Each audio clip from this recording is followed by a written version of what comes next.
yet, so. I want to make sure that everybody's paid when you guys have bring them in. It's only been a week. Good evening, everybody. Welcome to Stoughton School Committee meeting. This is the only meeting in July, and today is the 22nd. As usual, we start with the Pledge of Allegiance.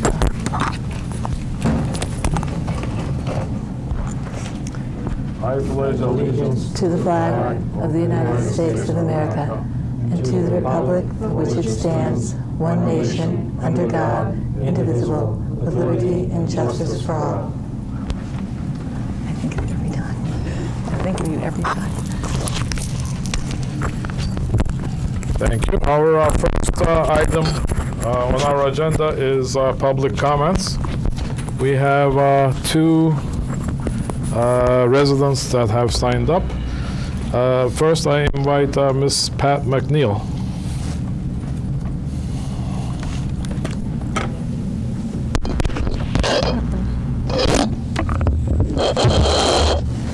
Kind of short here. Hi, thank you for having me tonight.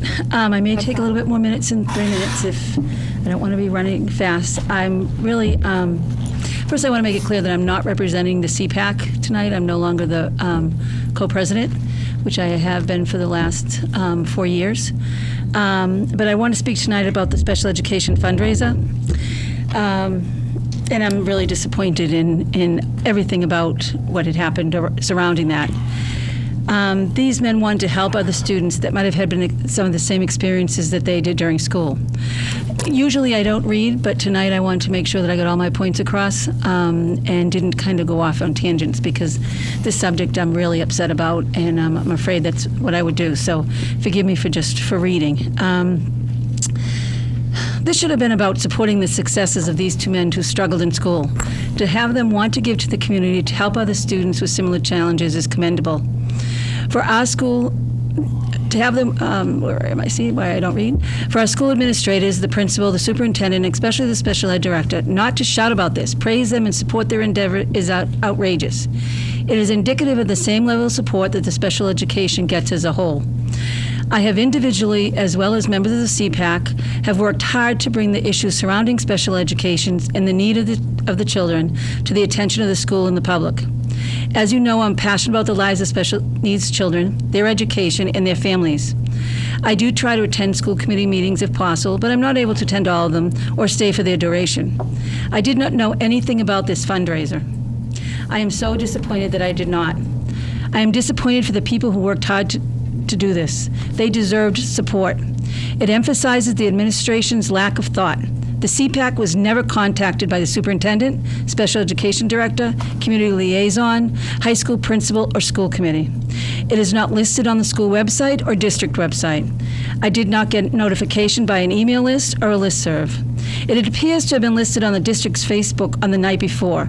If it was put there earlier, I couldn't find it. So I may stand corrected on that. We would have helped create awareness. I would have been there.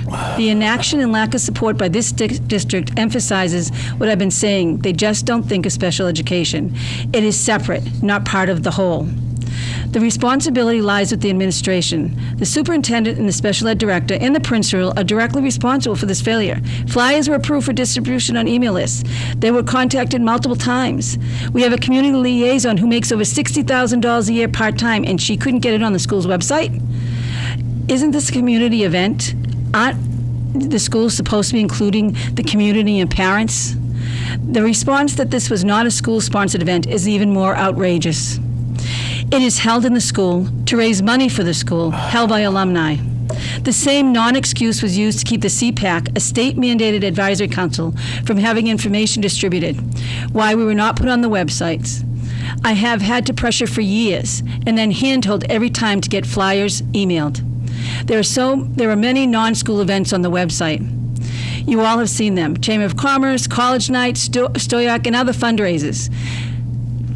It is no surprise to me that the special ed director failed to communicate this to anyone. The CPAC had meetings in April, May, and June, and she did not mention it once. The co-vice president met with her numerous times, still no mention.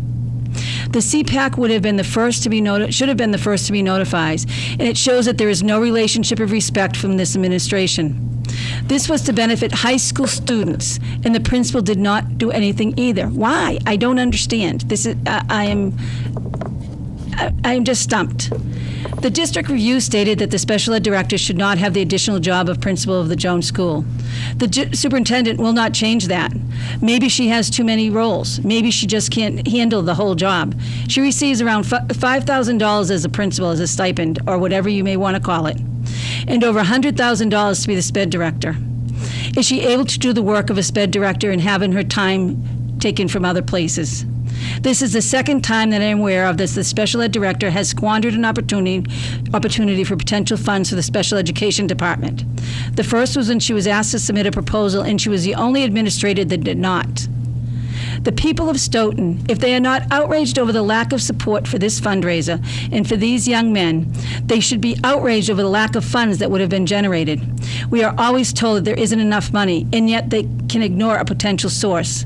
I think the school committee needs to make sure that if there are any bills from the school outstanding to these gentlemen, it should be waived. I believe that this represents a more fundamental problem, and a serious look at this administration is needed in regards to special education and communication. I'm just so much at a loss, and I'm so disappointed. Thank you. Thank you, Ms. McNeil. Thank you. Next, we have Ms. Denise Brownson. Welcome, Ms. Brownson. Thank you. I see some really fancy packets in here. I wanted to let you know that I also gave books of this same nature to each member of the Board of Selectmen. Yeah, that's what Selectmen. Okay. Right.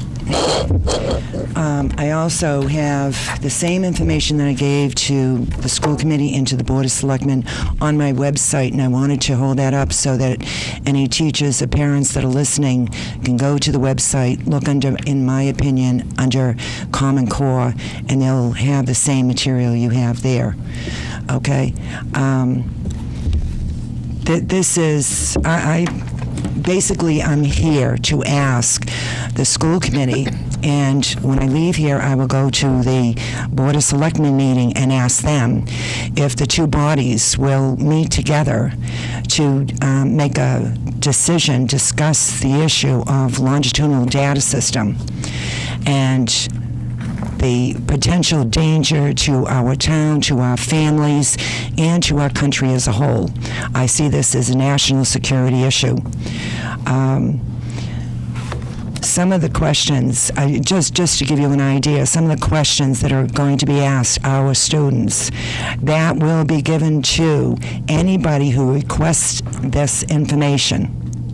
All they have to do is fill out an application saying that they want to do an educational evaluation or an audit, and the information will all be given to them. Gee, I just realized I forgot my glasses. There are two sections of questions that will be asked. Under personally identifiable information questions, parents' names, addresses, social security numbers, date of birth, place of birth, mother's maiden name of both parents, same information required of every student. Under sensitive information, the longitudinal data system requires answers to the following questions that will be put into the student's permanent educational record and follow them through life. Because this Common Core goes from pre-kid up to college and the workforce or military service. The questions are, what is the political affiliation or beliefs of the student or parent? What are the mental or psychological problems of the student or the student's family? What sex behavior the student has engaged in, or what is the attitude about sex? What illegal, antisocial, self-incriminating, and demeaning behavior the student has engaged in?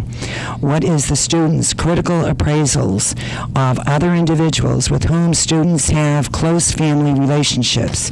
How does the student feel about their legally recognized privileged or analogous relationships, such as those with lawyers, physicians, and ministers? What are the religious practices, affiliations, or beliefs of the student or the student's parents? What is the parent's income other than from those required by law to determine eligibility for participation in a program or for receiving financial assistance under such program? Oh, let me see.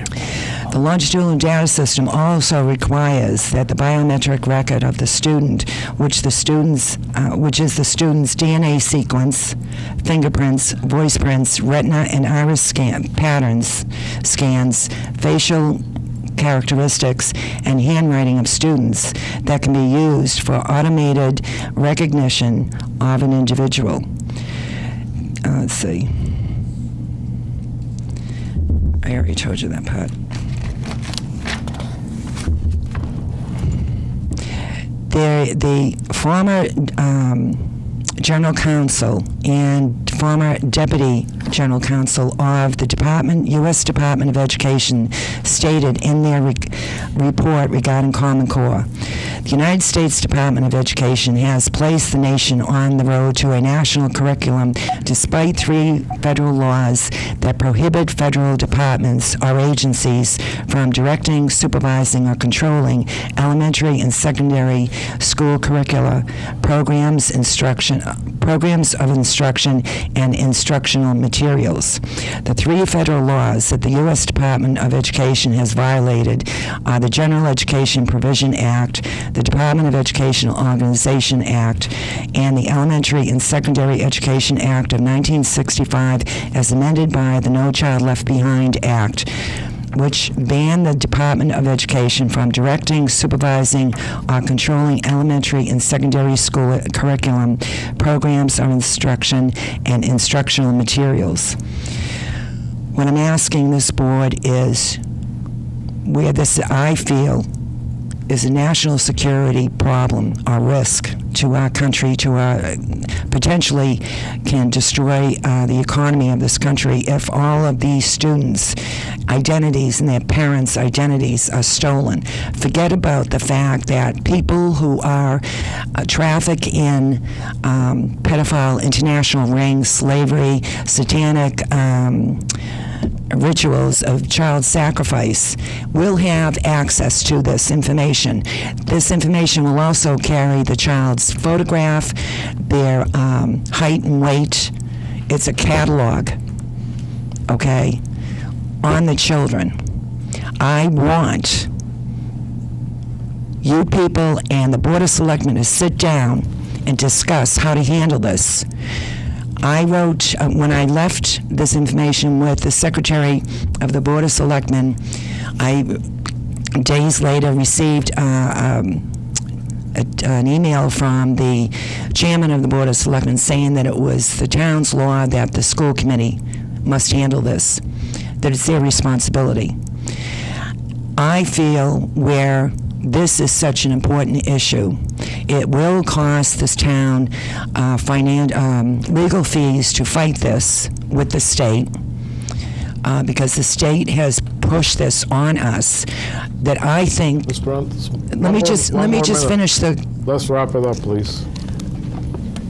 The town leaders must be on the same page for the expenditure and the will to fight this and to protect the children of this town, their parents, their identity and their property, and their Fourth Amendment rights.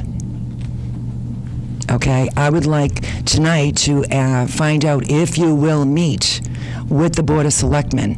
I will go from here to their meeting and let them know what you have decided to do about meeting. Just meeting and discussing this. Okay.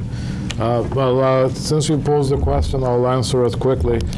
We always love to meet with the Board of Selectmen, and I try to set up a meeting with them. Yeah. When we settle the teachers' union contract, I tried to schedule a meeting together. Even that was an imminent problem there. even that was hard to do. Selectmen are very busy, so if they are willing to meet, we are always more than ready. But you and I spoke on this issue separately. It sounds to me like it's a more federal and state issue. It's kind of hard. It'll be hard for this group and the selectmen to do it as a single town, fighting the federal and the state laws. And I think Dr. Rizzi mentioned yesterday that she's just collecting whatever is required by the state. So I don't want to engage into a debate with you here, because the purpose here is just to let the public speak. And if there is the will of the board, we could put you as an agenda item at a later meeting. But if you like to extend our, we always love to meet with the selectmen, and not just this issue, but there will be other issues to discuss with them too. I will tell so them that. Just pass that message along for us. I will. Please. Thank you. I appreciate that. Thank you very much for listening. Thank you.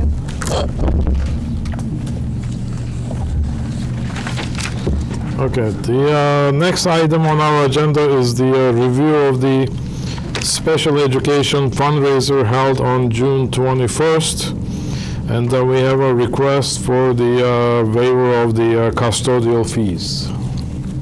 Let me take that up. Okay.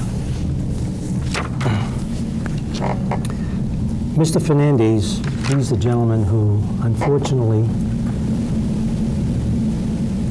he's the gentleman who unfortunately didn't get enough people at the school auditorium. And he called me Monday, July 14, and explained how frustrated he was in trying to put this show together. He was expecting about 800 people instead of 80 people. He did not meet all of his expenses and wanted to have custodial fees in the hall dropped. He asked me questions I couldn't answer.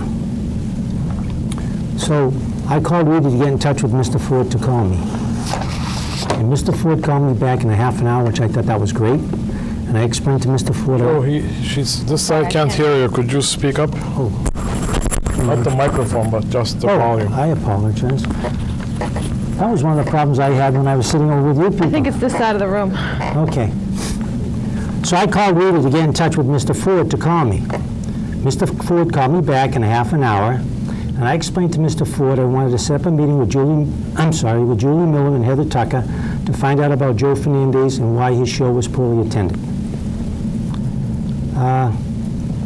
So I called Mr. Ford up, and I wanted to talk to I wanted to set a meeting up, and Mr. Ford stated he was, Mr. Ford asked if I was charging them with wrongdoing, and I said, absolutely not. All I know is that tickets were distributed. Mr. Ford stated that high school cannot sell tickets to a non-school function. I said, if that's the case, then why wasn't that explained to Joe Fernandez? Mr. Ford stated that he was at a seminar for the superintendents and assistant superintendents at Hyannis and wanted me to wait until next week. I told him we had a school committee meeting on Tuesday the 22nd, and it was on the agenda, and I wanted to have some data to report. Mr. Ford stated that I am an individual of the school committee, and I don't have the right. It is the law. Mr. Ford also stated it would be an indictment, and it would be a huge deal if I were to bring this up at the school committee meeting, and I show that there is wrongdoing, then I open up a can of worms. He then said these charges are paramount. My intention was not to find fault. My intention was just to talk to some people and just to see if I could get some answers. I don't understand what charges are paramount. I did not make any charges. I just wanted to find out what happened so that we don't experience the same problems. Mr. Ford sent an email to Dr. Ewell. He said, earlier I had a conversation with Mr. Soares, who indicated that meeting with Mr. Miller, indicated that meeting with Ms. Miller and Mrs. Tucker was to determine who dropped the ball in regard to the ticket sales related to an event conducted by an outside vendor. As I believe it is beyond the purview of individual members of the school committee to directly investigate allegations made against the principal or other district employees. I'm going to deny the request at this time. Accordingly, as this matter is not related to school business and the statements made by Mr. Soers could potentially represent a significant ethics violation, I believe any discussion regarding this matter should be tabled until the superintendent returns.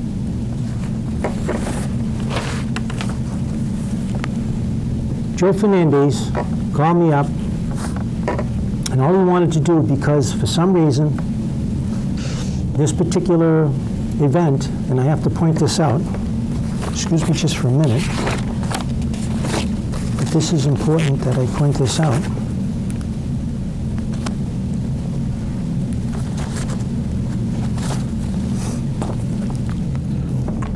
He had put his article in the, it was in color in the Boston Herald, the Stoughton Penny Saver, Randolph Avon Penny Saver, and also the Easton Money Saver.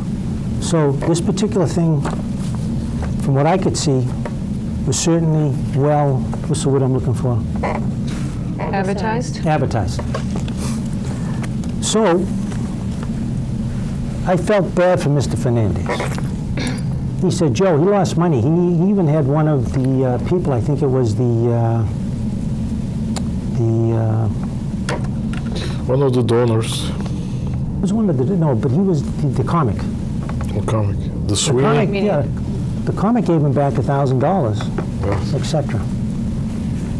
And so anyway, all I wanted to do was ask a few questions so that I could,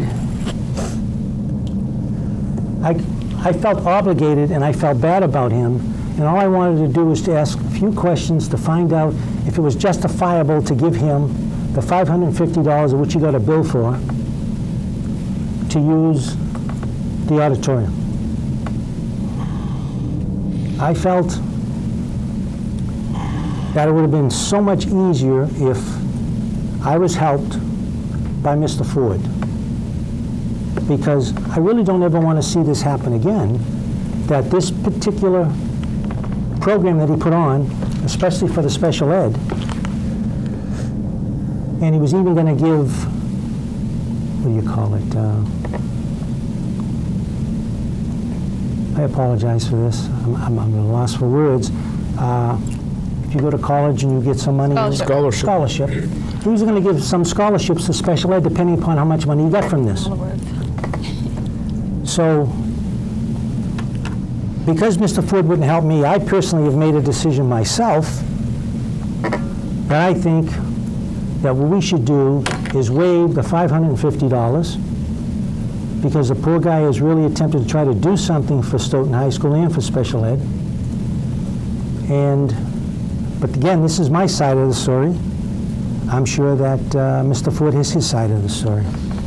So what we should do is, are you making a motion, Joe? But the proper way to do it is to make a motion and then see if there is a second, and then we can debate it. Okay, I would like to make a motion to suspend Joe Fernandez's costs Just 1 second. to the auditorium. So he has sent me a bill for $570, $570. and this is for the custodians, for one for 6.5 hours and the other one for 8.5 hours. And issued to Joseph Fernandez, True Original Artists. So I'm hearing a motion to waive this invoice, or zero this invoice. And I would also like to state that there would be no repercussions from anybody for this, To Mr. Fernandez? Mr. Fernandez. Yeah, that goes without saying. Is there a second? I'll second it, but are we going to hear Mr. Oh, Ford? yeah. Yeah, we'll have a discussion after. Most definitely.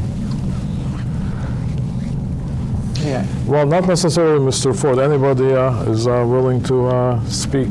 We normally, at these meetings, we normally deal with the superintendent, not with Mr. Ford.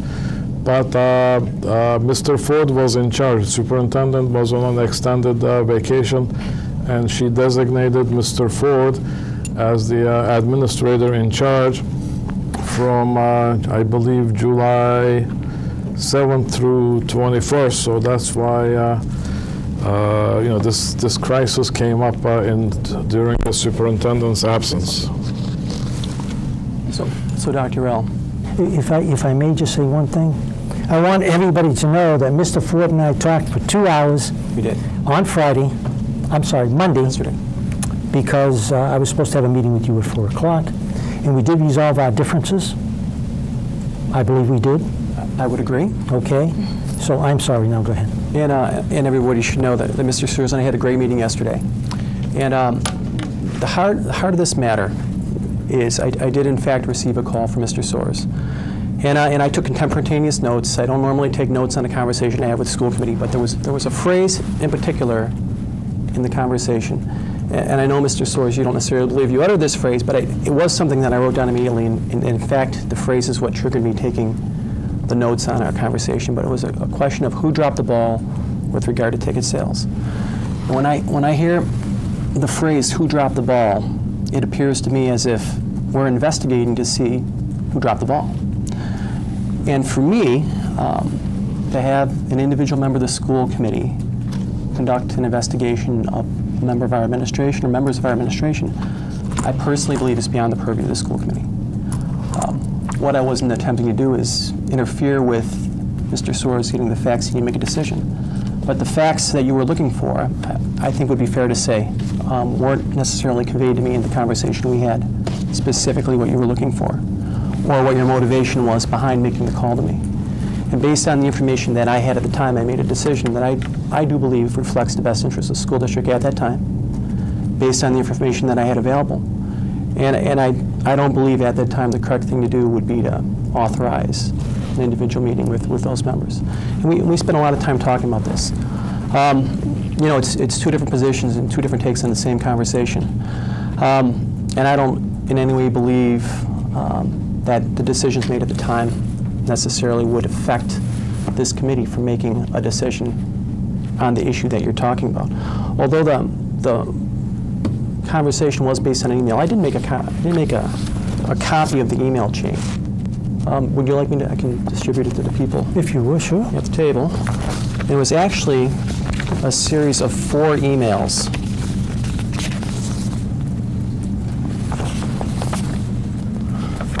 Pass one over to Mary. And really what happened is Mr. Soares and I had the conversation on the phone. And in the end, the conversation was concluded. And with the information I had at that time, I had concerns over the nature of the inquiries. And then Dr. Rell did in fact follow up after Mr. Soares made his request with an email instructing me to set the meetings, at which point I replied to Dr. Rell. And then there were a pair of additional, there was another email from Dr. Rell which I responded to after that, which the committee can read. I'll tell you that I've had a couple people look at this because I was actually surprised. I knew we were going to have a conversation about this, but I was surprised maybe at how you took the email that I sent to Dr. Rell. I was, because I think you took it potentially personally, as if it was an indictment. Is that fair to say? I took it as though you thought I was accusing people of doing wrong, and that wasn't my intent at all. My intent was, again, we had a 2-hour conversation, and I'm not about to go on now. We did come to various agreements, yes. Okay, and I will let it go at that. And that's why, and I just wanted to say, with respect to what I sent to Dr. Rell, it was never my intention. Yeah, I mean, the emails speak for themselves. So, it does. And I'd like to say that my interest in any one of these issues is what's the best interest of the school department. It's protecting the integrity of our organization, as well as the integrity of the school committee. And if I believe something is going on may represent a potential, say an ethics violation, whatever it might be, or perhaps we're not following the procedure, or we're following the maybe all the different things which are embodied in ed reform, or the state law or regulations, I'm gonna let you know. Crazy. And it's not. There's nothing personal about it. It's just, I believe I have a duty and responsibility as a member of the school administration to be frank and honest, and I believe what took place in this whole scenario represents that fact. So No, that's fine. And as I said to you before, then we'll just agree to disagree. Basically, that's it. Thank you very much. I appreciate your comments. I really do. Yeah, I want to thank Mr. Soares for taking the time to come in for me yesterday and have a 2-hour conversation about what we both personally believe with respect to this issue and our take on the events and everything else. And I thought it was a very productive and professional conversation. I did so, too. Mr. Soares, if you don't mind, I would like to do a friendly amendment to your motion to make it non-precedent setting manner. What do you mean by a non-precedent setting manner? It's just a one-time only. Oh, okay, yes. Oh, all right, fine. Would Ms. Enochian agree with that amendment? Because you are the one who seconded it. Yes. Okay, so we have a motion. Is there, Mary, were we able to get the motion? Motion is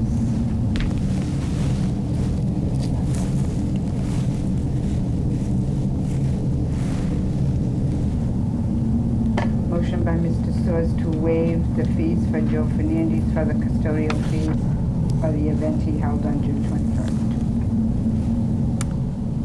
And There's a non-precedent setting. Yeah, I'll add, yeah, well, I will add that. Okay. With no repercussions to anyone.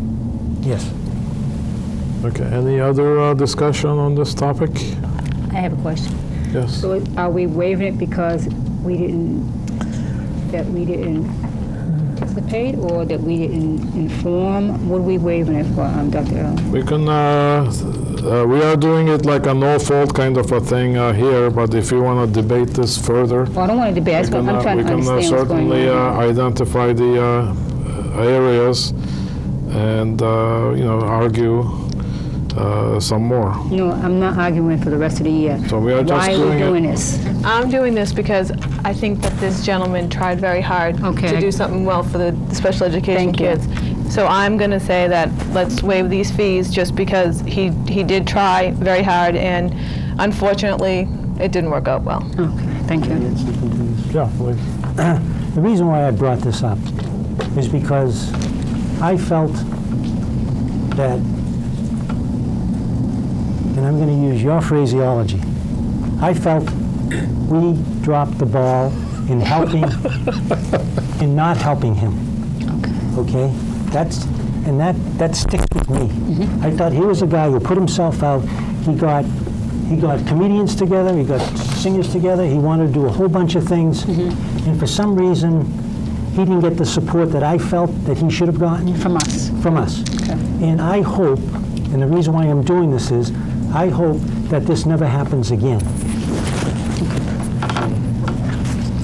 That's it. Okay, so with that, I call for a vote. All in favor?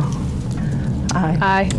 Aye. It is unanimous. Thank you. Thank you, I appreciate that. Would you pass this to Mary? Okay. Next item is the elementary handbook. For that, I invite Principal Lynn Jardin to the podium. Dr. York, can I ask why we've dropped the Jones nurse appointment? That one I requested for some information which was not made available to me. If you want, we can discuss it at the other matters part, Okay. or we can discuss it offline. Other matters is fine. Okay. If I can make a comment before the principals go through the handbooks with you. Yes. The handbooks have to be voted by the school committee in order to be put into circulation, and they need to be published so that they're ready for the beginning of school. So that the principals are going to take you through the handbooks, including any changes that they might have made from last year. And if there are things that you decide need to be amended, then my recommendation is you vote them as amended this evening. Otherwise, they will not get to the publisher in time to be distributed at the start of school. So this is not an item that there would be consequences if it was put off to another meeting. Thank you, Dr. Rizzi. I got to add something to that. I wish I had known that because, unfortunately, and I think you ladies did a tremendous job on this, but I have not read it, but you said that I could vote on it as to be amended, if you will. If, for instance, tonight you find a word that you would like to change, gonna be and too it's late. agreeable to the principals to change it, then you vote the handbook as amended with the change of that word, so that your change will be incorporated into the actual book. I'm going to have to say to you ladies, I apologize. Forgive me, because I haven't had the time to read them, so I'm not giving you your full benefit, but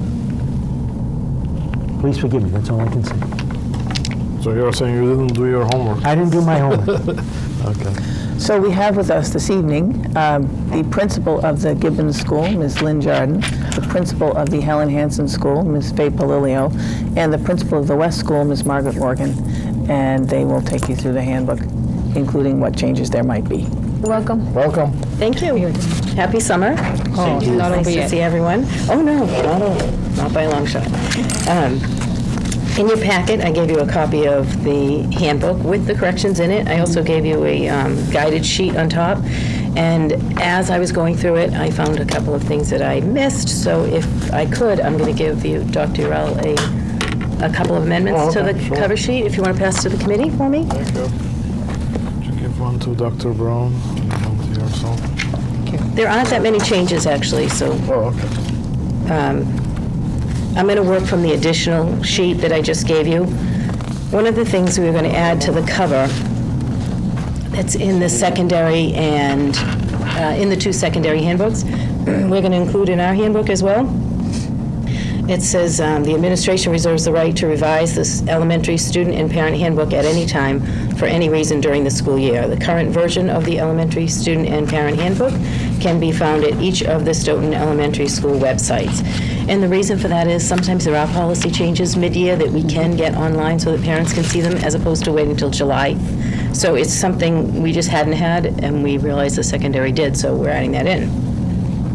And then, of course, we've updated school committee members on the inside cover of the handbook. And if I can just explain the packet that you have, you might find that there's a lot of wasted space and the formatting looks kind of funny. It's because of the size of the handbook, right? It translates to this handbook, but it might look funny in your Designed packet. for small hands. Correct. So that would be the difference. On page 7, we're going to be replacing the old attendance policy with the one that was adopted in the spring by the school committee. Page 7. Page 7. So in fact, in the copy you have, that would be the new. She's going over. Oh, in the front, Yeah. okay. On page 20 is the discipline policy.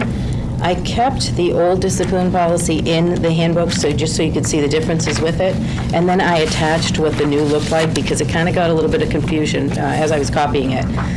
Basically, the new discipline policy has to incorporate 37H 3.5, which is the attempt is to move away from suspensions toward alternative discipline. So that's reflected in the new policy. There aren't that many changes because we actually were doing a lot of the things that were required to begin with. The other major change in there is you'll see the word exclusion is no longer used. It's considered long-term suspension, so you'll see that changed. And educational services and academic progress is something that they want to make sure is part of a discipline policy, providing students that they not miss their educational opportunities because of a suspension, whether it's in school or out of school. So that was added as well. I'm sorry, you use the term exclusion for what? It's no longer, They don't use Oh, it you're not anymore. using they don't it use it anymore. anymore, right? It's taken out of the new language that the state is using, so it's no longer a part of the language. So you were forced to change it. Yep. And we also approved a new policy, like if somebody is asked to leave the school for more than 10 days, then we have to give them education at home. Okay. On 36, there's a change to health education, and this was on the recommendation of Mrs. Small and Mrs. Sullivan, who are currently working on a program that meets compliance with the required curriculum. And you'll see in health education on page 36, it used to say, there was a second paragraph about a parent-daughter night held annually and for 5th grade girls. So they're working on changing that language so that it conforms with the state. And on page 37, the lunch program. Change the website used to be parentonline.net, and it is now, I'm sorry, I did already change it, I apologize. But in the second paragraph on the additional changes sheet that I just gave you tonight, I missed a section. So in the second paragraph, the third sentence says you can also pay by credit card at www.stoughtonschools.org. That's incorrect. It's really, you can go to that website. So the language that will be in there instead will say, there's a link to the payment portal under the food services section of the Stoughton Schools website at www.stoughtonschools.org. A little clearer than what was there before. It was not. So I apologize, I missed that the first run through. And on page 40, there's a change to the vision hearing, height, weight screening, and those changes also came from the Director of Health Services through Pat Small, and those kind of reflect what the new state requirements are as well. And that's continued down at the scoliosis screening. And the last change is on page 41 with regard to medicines. Instead of saying K to 12, it now says preschool to 12. So not too many changes. Thank you. So Any questions? I open it to the questions, suggestions from the board members. None? Nothing? I yield to a higher authority. That would be my wife. Wasn't too bad this year, not too many changes. I had a few. Just the flags. It was a lot of reading in our packets. We got the 3 handbooks plus Ms. Shea has been amazing this week. We had like a 10 sets of minutes. Was it? It was. Yeah, excellent. That was really great. Spent a lot of time reading. The thing is, we didn't have time to read everything, but I tried to look at it, and I just have only very few things. One is. I looked at it. It was, just so you'll know too, this was also one of the things our school council focused on this year too, was at each meeting we took a section of the handbook to read through, to get parent feedback, to make sure that the way we present it is also readable to parents as they're going through. So we were fortunate to do that this year. This acronyms. One question I had, or one flag for you. I'm going to make suggestions. Whatever you want to do is fine by me. What page are you on? It doesn't have page numbers. They're up in the top left-hand corner, and again, that formatting is because of the little booklet. Or page 5. I couldn't see how this professional development plan fit into. What paragraph? That's just whole page 5. Oh, okay. No, not that one, Joe. It's at page 5. This is the middle school. Oh, I'm sorry. We're back to this one. I apologize. So maybe you can, just as I'm reading it, it's sort of kind of at the very beginning of the document. It just, to me it looked like it didn't really belong in there. But I will leave it with you 3 capable ladies to decide what to do with that. The next one is on page 9.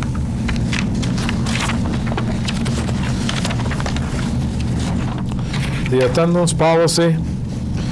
So this one just takes the whole policy. So the policy refers to elementary, middle school, and the high school. So the question I ask you guys, you ladies, to consider is, should we really put the high school students' attendance policy section in the elementary handbook? That may be too much to read. If I were doing this, I would just do the elementary portions and then refer it to the full policy. Because you have a reference to the policy. Oh, okay. So again, I leave it with you guys. What's that? We put it in as the amendment that we got from you, so we put it in its whole state that way. What I see, I compare the 3 levels. Some people, that's what I like. Policies, the full if you're putting the full policy, put it in the annex, and then make a reference to it in the main body. Because make it as because we have people of all different educational levels reading it, and making it as simple as possible would be helpful, for them to understand. Thank you. The next one is. along the same line on page 15, policy on parent notification regarding sexual education. Is there a sexual education in elementary school?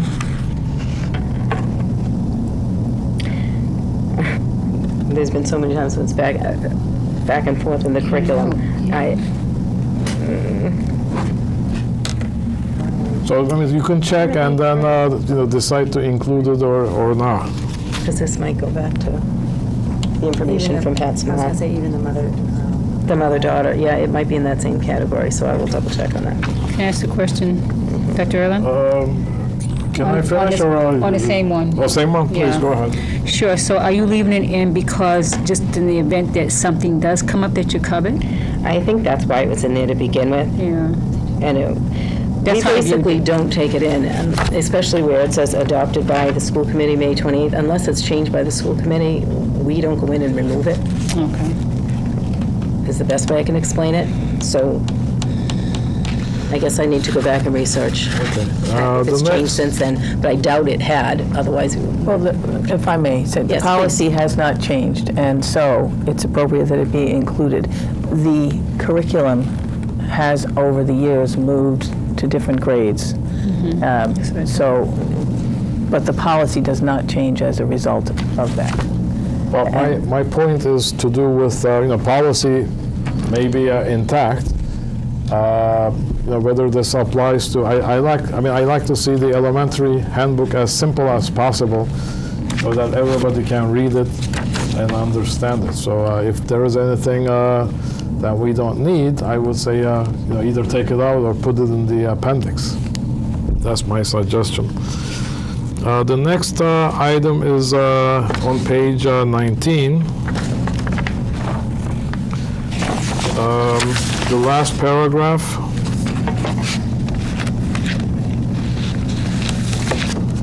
So we actually do have be updated, right? yeah, we I actually do apologize. have a bullying policy.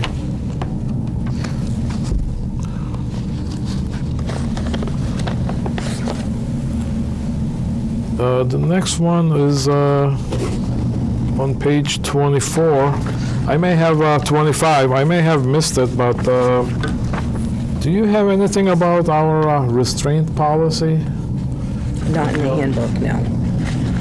Because the other middle school and the high school has it, so if you'd like to include that, I think I recommend you do that and just copy it from one of the other handbooks. That would be really quick fix.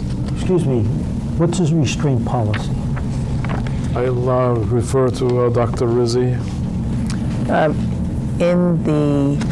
In the situation where a student is out of control and could harm themselves, another student, or a staff person, there are certain people in each of the buildings who are trained and qualified to physically restrain that student. And there are techniques that one uses so that the student isn't harmed, and the first part of the training involves a number of techniques to de-escalate the behavior so that it may not in fact be necessary in the end to restrain a student.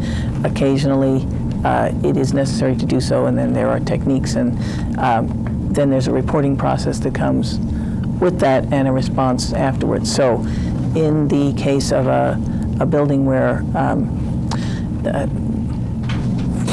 there are some places where it might occur more than others. In special programs, particularly for behavior, you might see behavior that might escalate to that level occasionally. But just in case the need ever arises, there are people trained in every building, and the state requires that there be a very clear policy and procedure around the whole issue of restraint should it ever be necessary, and there are obvious reasons why that would be the case. Thank you very much. Okay, the next.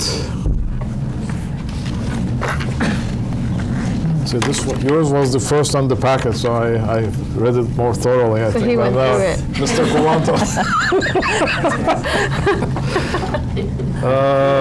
Actually, you do have a restraint policy on page 31. Page 31? So maybe you can just compare it with the other schools. Maybe it makes sense to make it all uniform. Maybe you want the And location of it. Page 33, testing.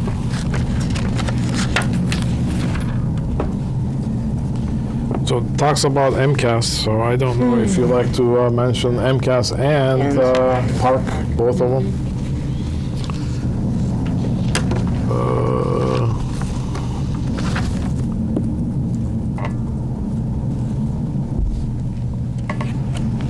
Okay, page 38, registration.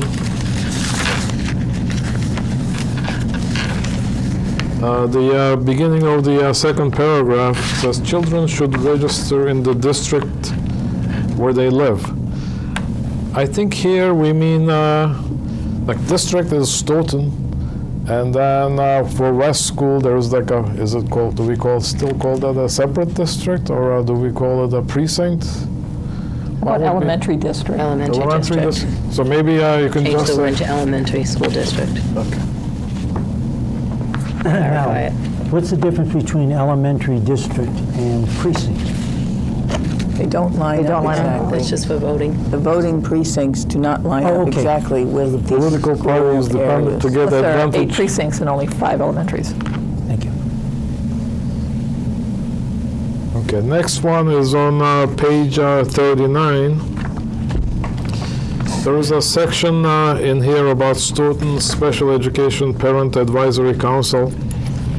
And when I saw this, I sent an email to the new president of CPAC to see if they would like to modify this. I think it'll be great if we could give them an opportunity, a few days, to see if they like to change it, beef it up. Again, that will be up to you, but I strongly urge you to keep an open ear for them, because they are also here to improve the. Do they have the phone number? I can send it to Ms. Jordan.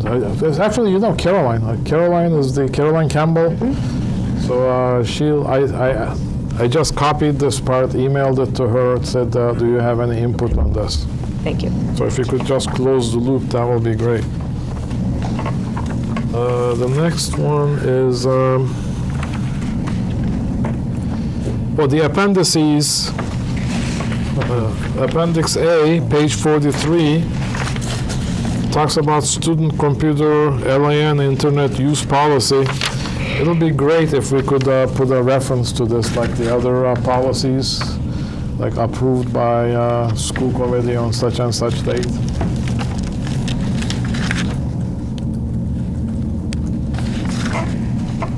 Same thing with Appendix E, gang and gang-related activities, page 61. And same thing with homeless family, page 63.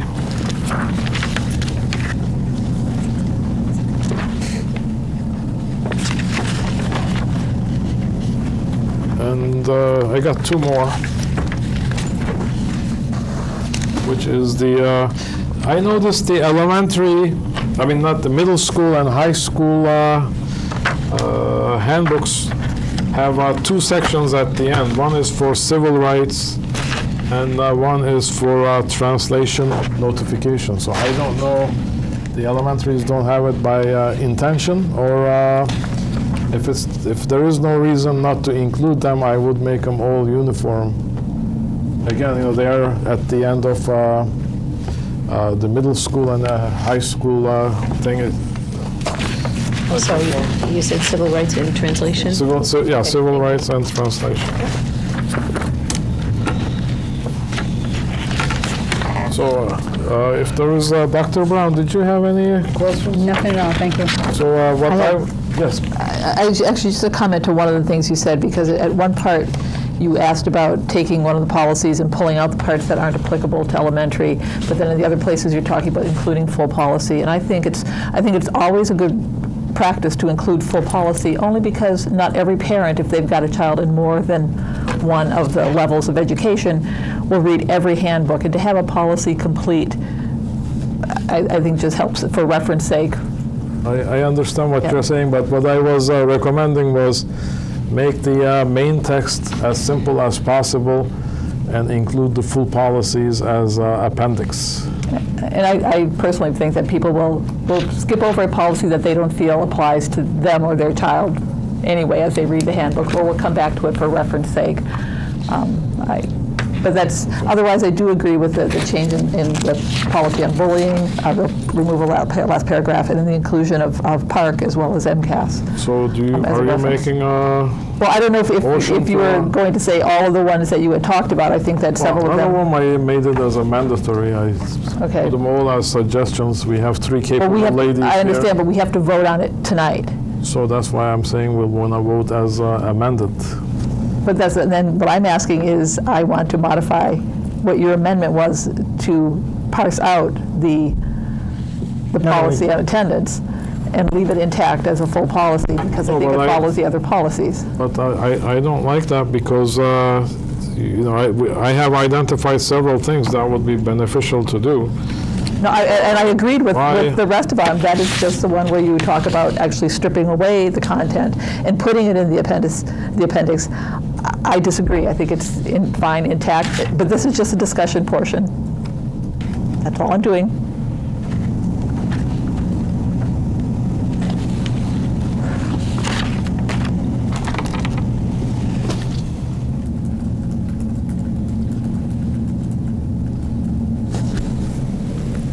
Okay, so I guess we are looking for a motion.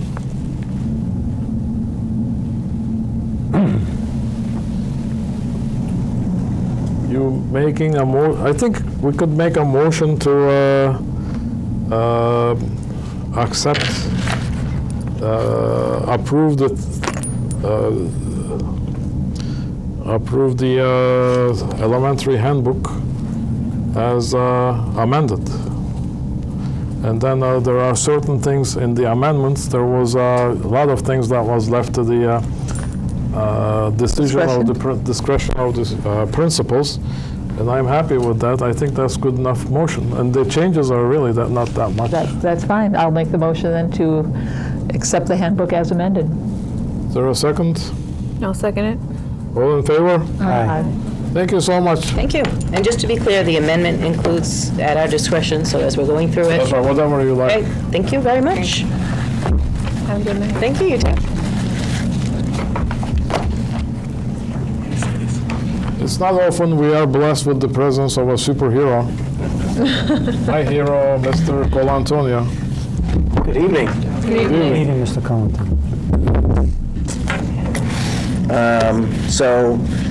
My packet included a list of the revisions and additions for the 2014-15 Student and Parent Handbook for the Dr. Robert G. O'Donnell Middle School, and then a copy of the handbook, so you should have both of those.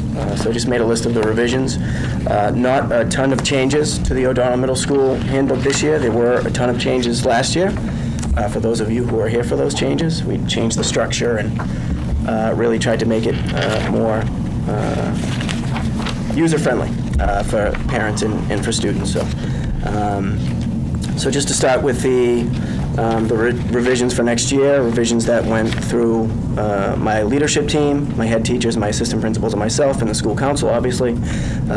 So the first one, so in total, not a lot of changes, but some pretty important changes. So page 8 is the first change, and that is to the grading system.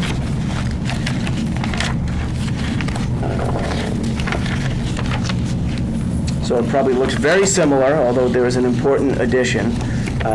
We decided, my leadership team and my school council, to add a D- to our grading system.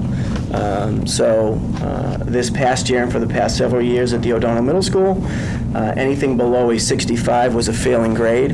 That is kind of out of step with most schools in the Commonwealth of Massachusetts, to be honest with you. Almost the entire Hockomock League, a 60 is passing. I think Franklin might be the only school where below 65 is failing, but Canton, just to give a few examples, Canton, Sharon, Easton, and Dedham are some schools where anything above a 60 or above is typically a passing grade. So we have a lot of students who move in to the middle school, and if 63 was passing in the school that they came from, and then they adjust to our very rigorous, very high standards academic climate, which is great, but they're at the disadvantage of now suddenly that is a failing grade. So we decided to add a D- to the grading system, which is very new for the middle school, but not very new in most middle schools in Massachusetts. So from now on, anything 60 and above will be a passing grade. So that's the first change. On the very next page, the homework policy. I've done a lot of work at the middle school, working with teachers, with teams. We have grade level teams at the middle school, working with my leadership team and the school council. Did a lot of research and surveys about homework at the middle school in the past few years. And so I think we're probably moving towards some uniform grading policies. For next year, we are going to have grading policies that are at the discretion of the teacher or the teams of teachers, but we added a couple of common elements. So in the very lengthy description of the homework policy at the middle school, if you look at the bullets at the very bottom, the 1, 2, 3, 4th bullet, where it reads, each teacher team will explain their grading in homework policy. The new language is as follows: though each grading policy may vary, homework will not count for more than 15% of a student's overall grade. And each grading policy will have a system in place to allow for make-up homework in some way. So for example, yes, a strict teacher could say, okay, I'll take homework 1 day late, I'll give you half credit, and then after that it's no credit.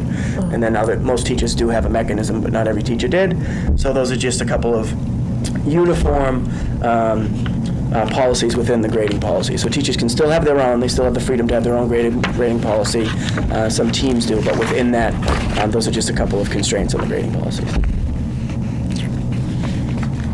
So that's the grading policy. On page 10, this is an addition. This is a brand new subsection. It has not been in there before. It's pretty substantial and important. So this is a mandatory after-school remediation program. This is going to sort of function like summer school during the school year. So the entrance criteria, any student who earns 2 failing grades on a progress report or term report card in math, English, science, or social studies will be required to enroll in the after-school remediation program for the content areas in which the failing grades were earned. The program description is basically the students are enrolled in there because they have shown significant failings, shortcoming in one of those areas. Their ticket out of the after-school remediation program is the very next grading period, whether it's a progress report or a report card. If they're passing those classes, they're out. So they sort of have their own ticket out. And there'll be teachers in there working with them in their current classes to kind of catch up and get back on grade level and get back to passing grades. So the program is an extension of the school day for participating students. Absences from the program would be like absences from school. There would be consequences. We would track those things. We did a voluntary program in term 4 this year that was very, very successful with some kids who were on the fence for passing or not passing. So we feel like it will be pretty successful. And the exit criteria is pretty simple. The very next marking period, as long as you're passing that class, you're sort of out. If you're not passing in one of the classes, you're in until you're passing. So it's kind of simple as that. We'll staff it with teachers. It'll be stipended positions where there'll be a humanities position, science and math, and they'll work with those kids after school hours, and the students will take the late bus home if they have to, or they'll get a ride home on their own. I have one question. Sure. So how do you keep the kids from sliding out? The kids who know they have after school but sneaking out. What is the consequences when they don't show? Yeah, so we'll have to treat it like it's an extension of the school day. So it'll be like a class cut, or it'll be like an absence to school. So just like absences, we would require the parents to come in for a meeting. Okay. If they had so many absences from school, it would be the same deal. Great. Okay. So that's a new program.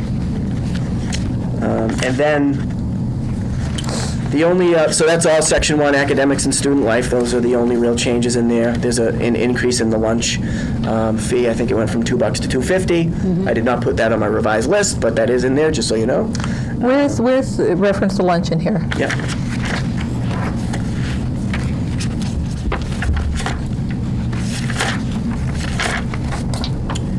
You would ask me that, Ms. Hussein. Well, No, that's okay, that's okay. I see on page 12, I see breakfast and food and drink, and I expected lunch to be with that, and I didn't see it, so that was going to be my question is, where is lunch? I know it's in there.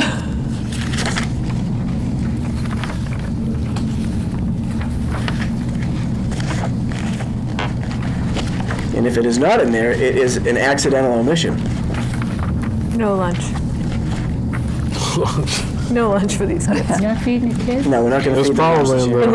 there. And Okay. is your lunch policy anything like the high schools where it talks about the conduct that's expected of Yeah, them? And I'm sorry, it's on clean up? page 17. Cafeteria behavior. Oh, 17. Page 17, Okay. it's with cafeteria behavior. Okay. So the lunch price, $2.50. Then I also want to add on page 14, you still reference My Payments Plus, which I think is now parentonline.net. Oh, yes, yep. So page 14, you'll Yep. want to make that change. Got it, thank you.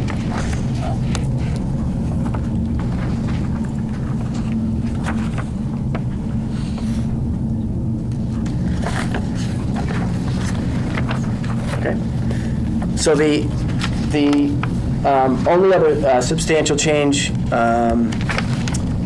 for Section 2 is with the Code of Student Conduct. It's the same changes that Ms. Jarden referenced, and I'm sure that Ms. Miller will reference. It starts on page 19, and it's really just to reflect the substantial additions to the Massachusetts educational rules and regulations surrounding student discipline. So it's some new definitions for short-term suspension and long-term suspension. Those are on page 20.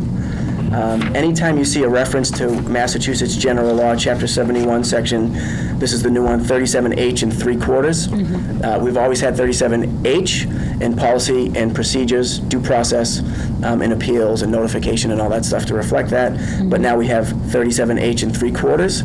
Still sounds a little fake to me, but I think the more I say it, the more it will become real. That is a real section. So that has to do with notification, hearings, and due process procedures for short-term suspensions and long-term suspensions that aren't covered by 37H and 37H and a half. So a lot of these procedures are things that we have always done, so those are not new, but the references in there are new. So those are the changes there. And in general, the spirit of that law is to try to find alternatives to suspensions, and so some of the language reflects that.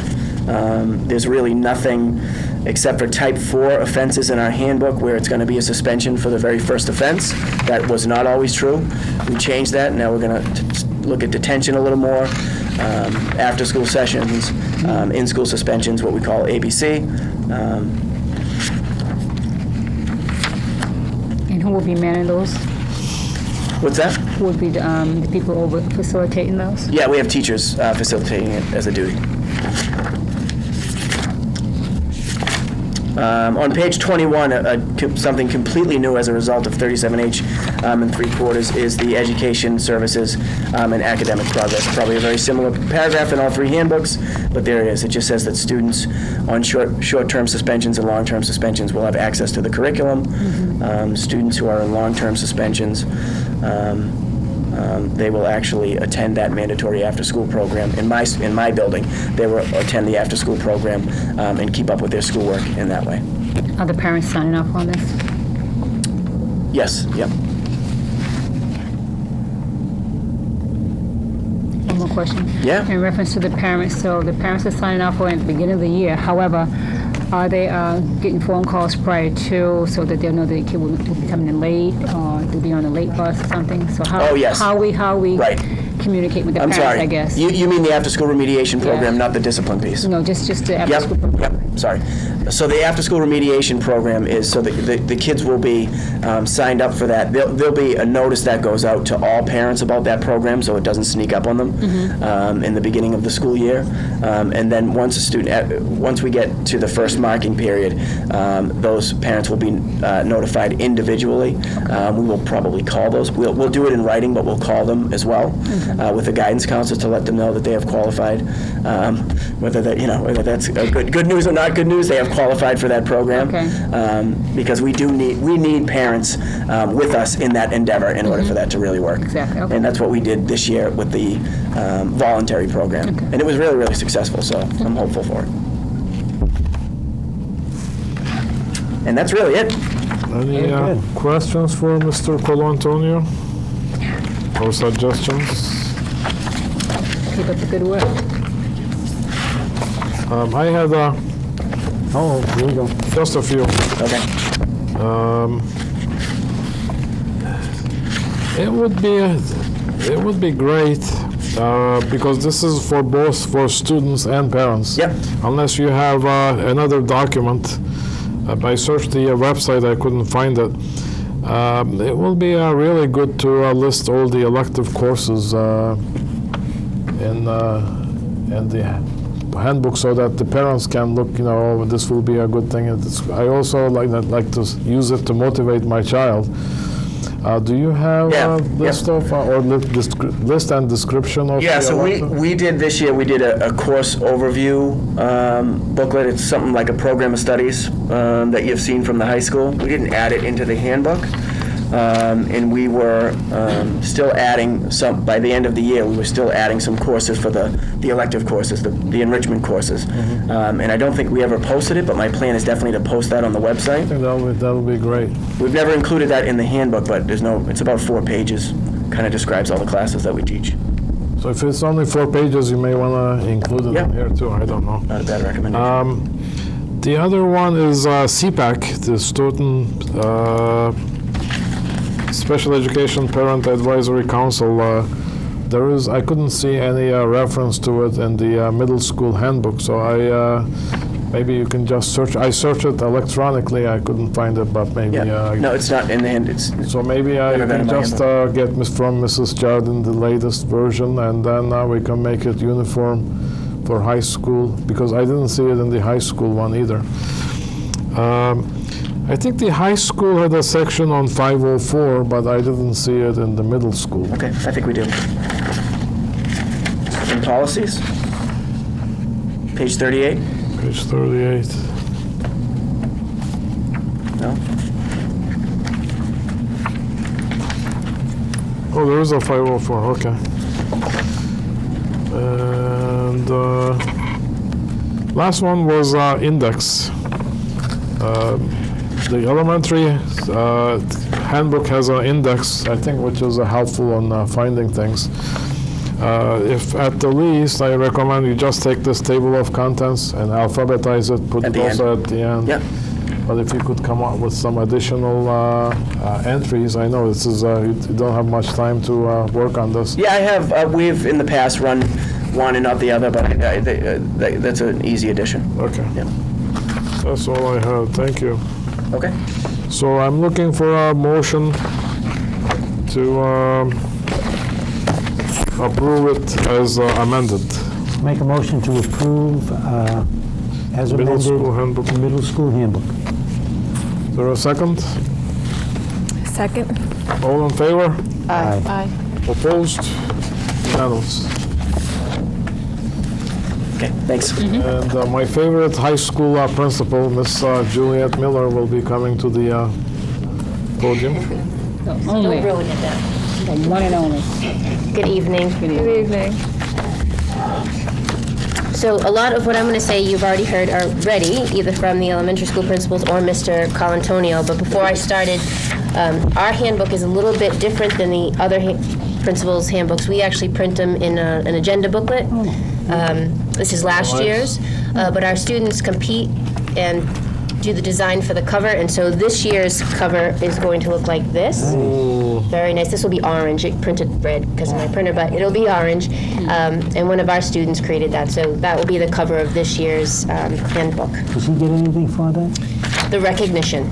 Are you going to recognize the students today? It is Jamie Habone. Thank you. All right. So we have a list of revisions and additions, some more major than others, and the first one falls on page 11. At the high school, we collect class dues. Class dues defray the costs of student events, for example, the cost of expenses when they do spirit walls to create them, dances, proms, all those kinds of events. So we had no language that existed in the handbook that described what class dues were or how they were collected, and so that has been added in so that parents and students are aware of class dues. We've received a lot of phone calls about it in the previous years since I've been here, so we're adding that in so that people are aware. So that entire section about class dues is brand new. On page 13, we are constantly at the high school trying to make sure that we are keeping up with the times, and as technology advances, we need to make sure that our policies are still protecting our students and our community. And one of the things that we have been working very closely with our students and our teachers and our school resource officer is the appropriate use of cell phones that can video or film. And so we wanted to make sure that we had language in there that lets parents and students know that videoing without consent is strictly prohibited on school grounds, and uploading those to any sort of media, social media, is also strictly prohibited. My comment or my question is to Dr. Earle.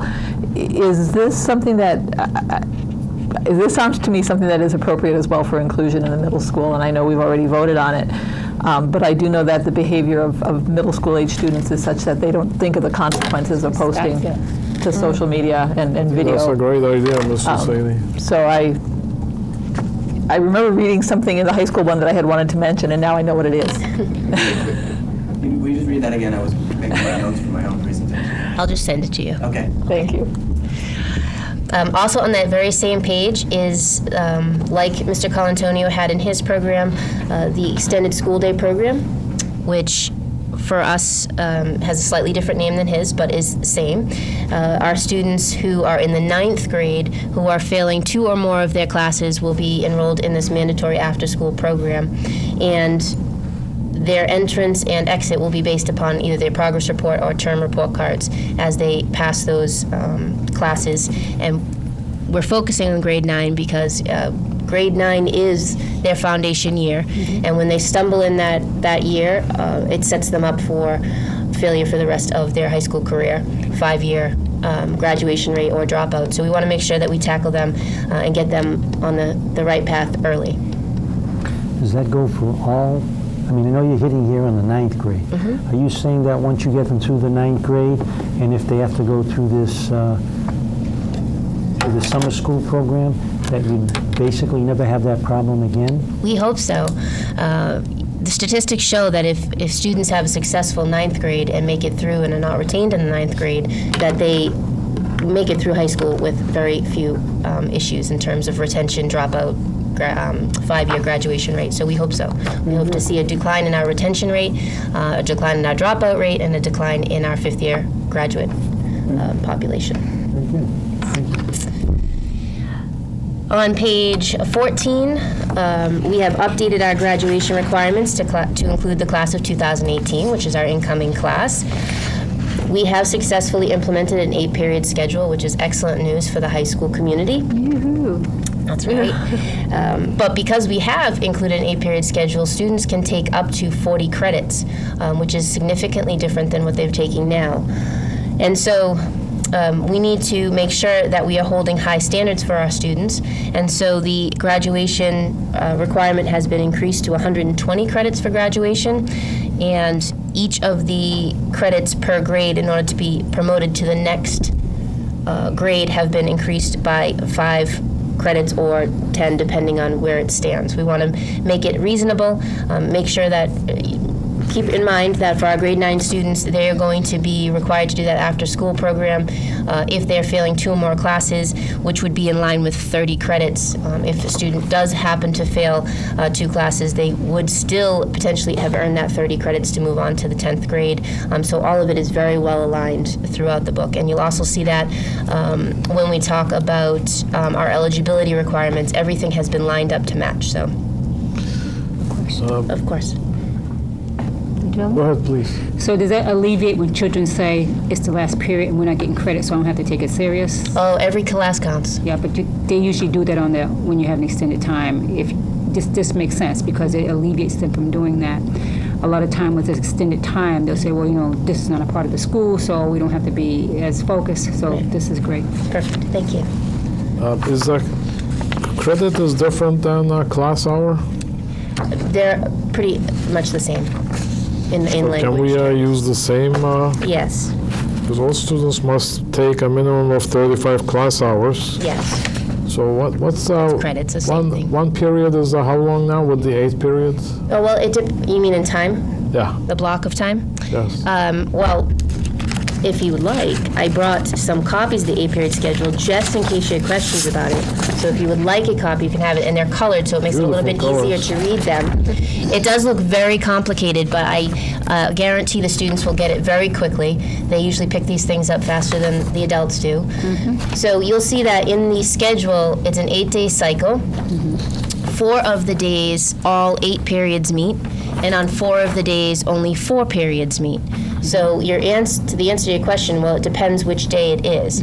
If it is a day that all 8 periods meet, you'll see that they're about 43 minutes each, and on the day that all 4 periods meet, they're about 90 minutes each, 4 blocks. But that counts as 2 credits. No, it's 1, because it all works out to be the same. A class credit is determined upon the length of time in which they meet. So, for example, if it's a class that meets every time it's supposed to within the 8-day cycle, and it's for the entire school year, that's worth 5 credits. If it's a class that meets twice in an 8-day cycle, that class would be worth 10 credits. So maybe you have a few sentences to explain that, maybe helpful to the parents. Okay. My question was, do you ever have any problems with people who have a problem with color? I'm sure we do. They're numbered as well. I'm sure we do. And I was just wondering how you get around that. In terms of this? Yes. Being facetious? No. But they're numbered as well. Yes, they're numbered. The colors is just to try to help you figure out the pattern a little bit more easily. It works. Yeah, thank you. Okay. So the number would be the period? The number is the period. Yeah. And you'll see that the first 4 periods rotate amongst themselves, and the last 4 periods rotate amongst themselves, and that allows us to staff a program appropriately with part-time staff without having to have inconsistencies from day to day. Nice. Very proud of the schedule. You did. Nice. Okay, so Be the one that does this. I'd hate to be the one that does this. It's difficult. it's a lot of work. If we could move on page 15, one of the other things that our adjustment counselors and guidance counselors are frequently doing is speaking to students about some real sensitive matters, but they have to make sure that the students and parents are aware that there are some things that they could speak to them about that the counselor can't hold in confidence. And so this section of the handbook is also brand new. Our adjustment counselors and guidance counselors work together to develop this section, and it's simply to inform parents and students about what informed consent means, and that they are there for them to help them through their issues and help them with strategies for solving those problems and getting through those difficult times. But there are some things that if they talk to them about, they will be forced to report to the necessary authority. So that's just informing them of that. On page 17, we just increased our lunch price. It was $2.25. It is now $2.50. That's per Mr. Gilbert. So that's just a minor change. On page 18, flowing on to page 19, is something called the Office Green Pass program. From the name, it sounded like it's something desirable, but when you read it, it's not. The students don't really enjoy the Green Pass program. Can we call it a Red Pass, like in soccer? The Green Pass program was something that was piloted and tried a couple of years ago, and we've sort of brought it back again. we do have a great deal of success with it, so we're putting it in here so that parents and students are aware of what it is, and it explains it to them. It is basically for our students that tend to have a difficult time staying in class, or are frequently found wandering around the building when they're not supposed to be. So it's a strategy that we use to help correct that problem, and when they have success over a certain period of time, they then can come off the program and return back to their normal process and way of doing things. So it just describes it to them in detail so that people are aware of what that is. Poor wanderers, they got them. On page 21, we have two changes. Well, actually, we have two new additions again. We added in some language about semester 2 seniors, just warning them one last time in their semester about appropriate behavior and the privileges that are in jeopardy should there be an issue for them. And the ever successful silent lunch, we have put that into My son would enjoy that. Would he? Most of our students don't. No, I've heard no one likes it. They don't like it, which is why it is so effective. Right. The silent lunch is, we tried it out this year, and it's an immediate consequence for tardiness to school. Unlike what was happening before, where they got an extended session, which may have been days or 2 days after they actually tardiness, and which they may not show up for. Silent lunch is something that they're already in school for. We can track them down. They have to have it. So it's an immediate consequence that they actually fulfill. And they basically have a silent lunch where they are not allowed to socialize with their friends during the time when they're supposed to eat. Well, some of them aren't driving, so you should give the parents a silent lunch. Just saying But it. they just finish their meal and they can leave, right? Or is it During the lunch period, they have to remain there until the lunch period is for the over. whole period? So they You're not can It's go about out and 20 play? something Once, minutes. twice, 3 times you get the silent lunch? It's just once you're late, you're in your silent lunch? No, each time that they come late, they receive a new silent lunch. It's not a permanent thing. They don't have one. Once they No, get but it, they don't have even it. get like a free pass? No, they do not. Do they have to pay for lunch and silent lunch? Do they have to what? Pay for lunch? If they are buying lunch, yes. And it just went up. Tough lady. On page 24, we talk about eligibility. Again, I mentioned this briefly earlier. Because we have moved to 8 periods and students could take up to 40 credits, we felt that the previous language in the handbook didn't fit. The previous language in the handbook said that students had to be passing 22 credits in order to be eligible to play sports. With the new system, that would be almost half their classes they could be failing and still be eligible to be on the field. Didn't make much sense. To make sure that it was in line with our after-school program for grade 9, and to keep them on track for graduation, we have changed that so that if they are failing 2 or more classes, they are ineligible. And we have to make sure that these policies are in line with the MIAA. We can always be stricter than the MIAA, but cannot be less strict. This is a little bit stricter than the MIAA, but definitely holds our students to a high standard. You know the question I'm going to ask you. The acronym, tell them. Massachusetts Interscholastic Athletic Association. Also means missing in action. Interscholastic. Athletic right here, Association.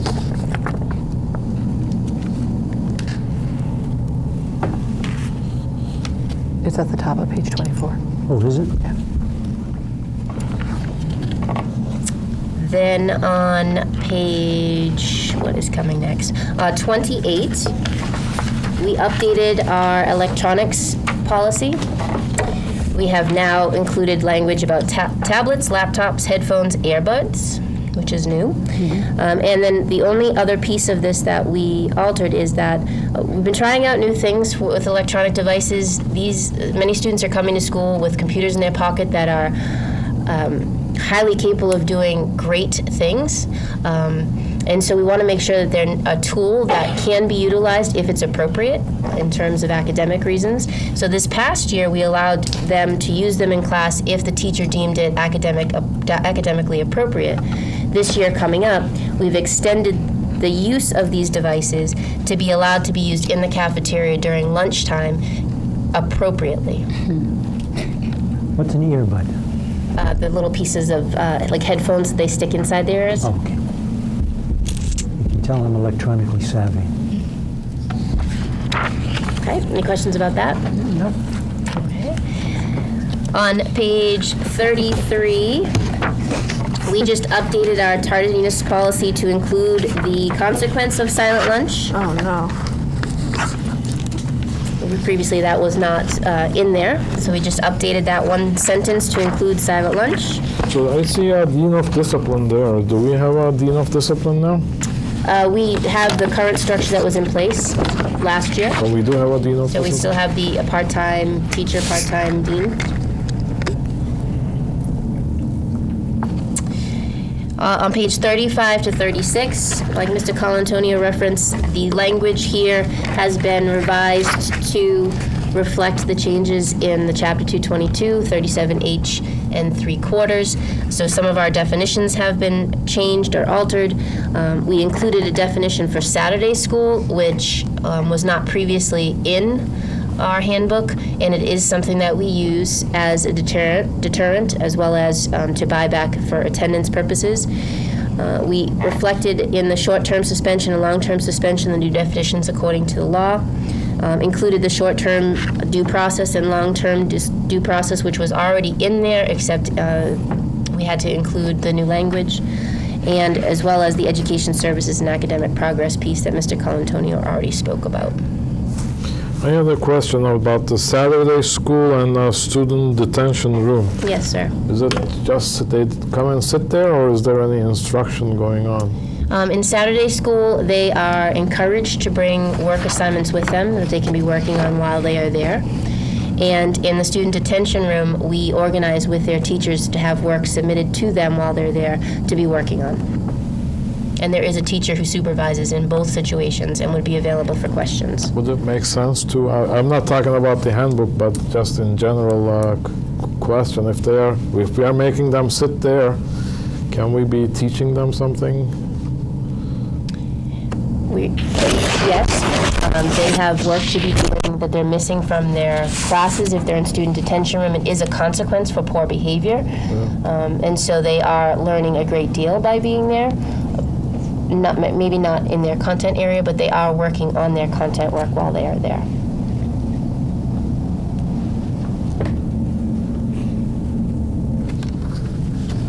Makes sense to me. Like the Breakfast Club?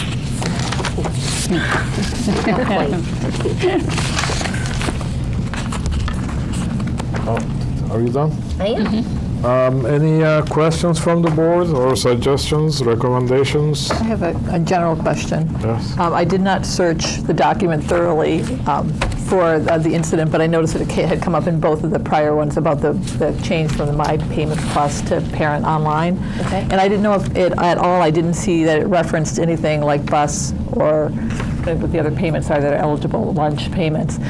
And it was more so to catch the change if it existed. So if you want to do a search on the My Payment. I will. Any other questions from the board? I had a few, not as many as the previous one. Actually, Mr. Colantonio, I forgot in your handbook, my degree is listed as EdD. Oh. I'm a PhD. Can I say that I will make that change from here? Do I have to go up to it? I'm looking at this page. There is no title. Is there a title to this document? What page? Or Like Page 1. handbook? Or page I. okay. Well, we could add the word handbook. Is that Stoughton High School handbook? Yeah, well, I mean, so this is for students or for parents or both? Well, it's for both. It's for both. I said that, but I think it goes into the agenda. Well, the first thing is a letter Yeah, from me maybe. that addresses the parents, students, and guardians. I see. So you may want to think about adding a title in there. Okay. Here's the title. So you put the title on the first page, which was all of the changes that you had made, and you made that 214-15 handbook. So is it 2014, 2015 handbook? Yes. Okay. Same comment about the Student Special Education Parent Advisory Council. Your electives, I think you have an extensive separate document. We do. We have extracurriculars, clubs, and sports are listed in here, but the elective courses are listed in our program of studies. So would that still be in that agenda book? Or No, the are they program on of the studies website? is extensive in length, and since we print them and give them, we include them in this document. And same comment about the index. I think it will be helpful to find what you're looking for. It could be as simple as just alphabetizing this table of contents in the back. Now, I had a few other questions. On page 8, there is a class rank GPA scale. So we have grade, one column, next one is AP, which I believe is advanced placement. Yes. And Q College is the Quincy College? Yes, sir. So Quincy College is not the same as, it's not the worth same. less according to this. It is. Why is that? I couldn't answer why they are different, but the advanced placement courses are courses that colleges will waive. The difference is they'll waive that class for you. Quincy College, they actually accept the credits of that class. So you show up to college with credits already in the bank for that thing, whereas AP doesn't give you credits. It waives a requirement. Why the grade scale is different, I'm not exactly sure. Or maybe if That comes from, this isn't our grade scale. We base our grade scale on the Massachusetts State College grade scale, and that's their grade scale. So they have a column for Quincy College, or Well, is that's- a column for something else? I would imagine it's for other college kind of courses. I would have thought it would work the other way, because you're taking a class from the college. Shouldn't it be harder than I would advanced? think so too, but it's not. I was surprised when I It's saw that. surprising. Bob, Oh, yeah, go ahead, please. Sure. Generally, when they look at the performance of students in an AP course versus a freshman level college course, they've done comparisons, and they've had kids in freshman college courses take the AP courses and compare grades and do all these things. And what they've found is the level of rigor in an advanced placement course is higher than that in a freshman level college course. And so as the Quincy College course is an entry-level freshman in college course, it's generally weighted a little bit less than the AP classes that we offer here. And the AP classes, our teachers teach on our property. But they do for the Quincy College courses as well. Oh, is that right? The Quincy College program, we offer all those courses on-site with our instructors. They're accredited as faculty members at Quincy College. I see. It's a dual enrollment program. Thank you. Next comment I had was, okay, we did that.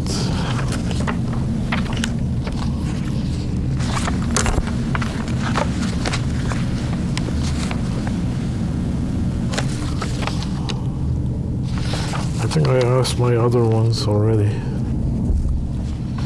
Okay, I'm done. So, looking for a motion to accept as amended. Motion to accept as amended? Second that motion? All in favor? Aye. Aye. Opposed? Unanimous. Ms. Shea. So at this point, Chair declares a 3-minute recess, and I will be back in 3 minutes. Thank you. Thank you. Thank you. The dress code's on now.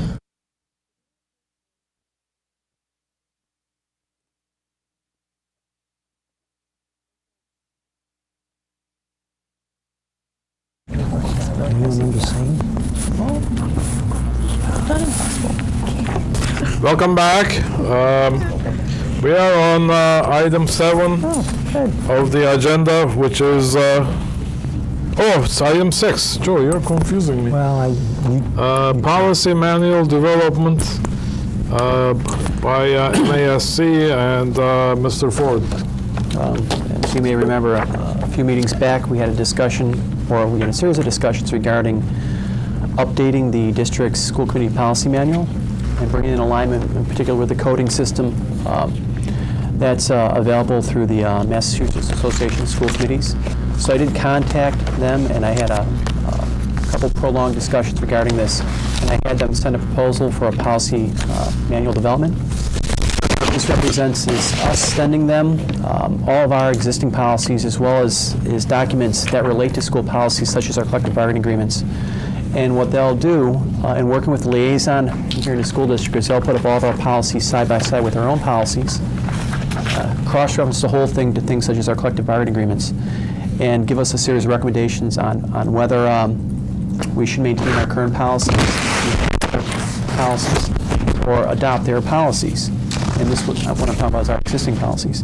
And at the same time, they'll go through and look at all the gaps that we have in comparison to what they have on their books, and make recommendations for us to adopt their policies, or give us the ability to take their policies and amend as appropriate, so that we have a complete, up-to-date policy manual representing all the different areas which need to be addressed by the school committee.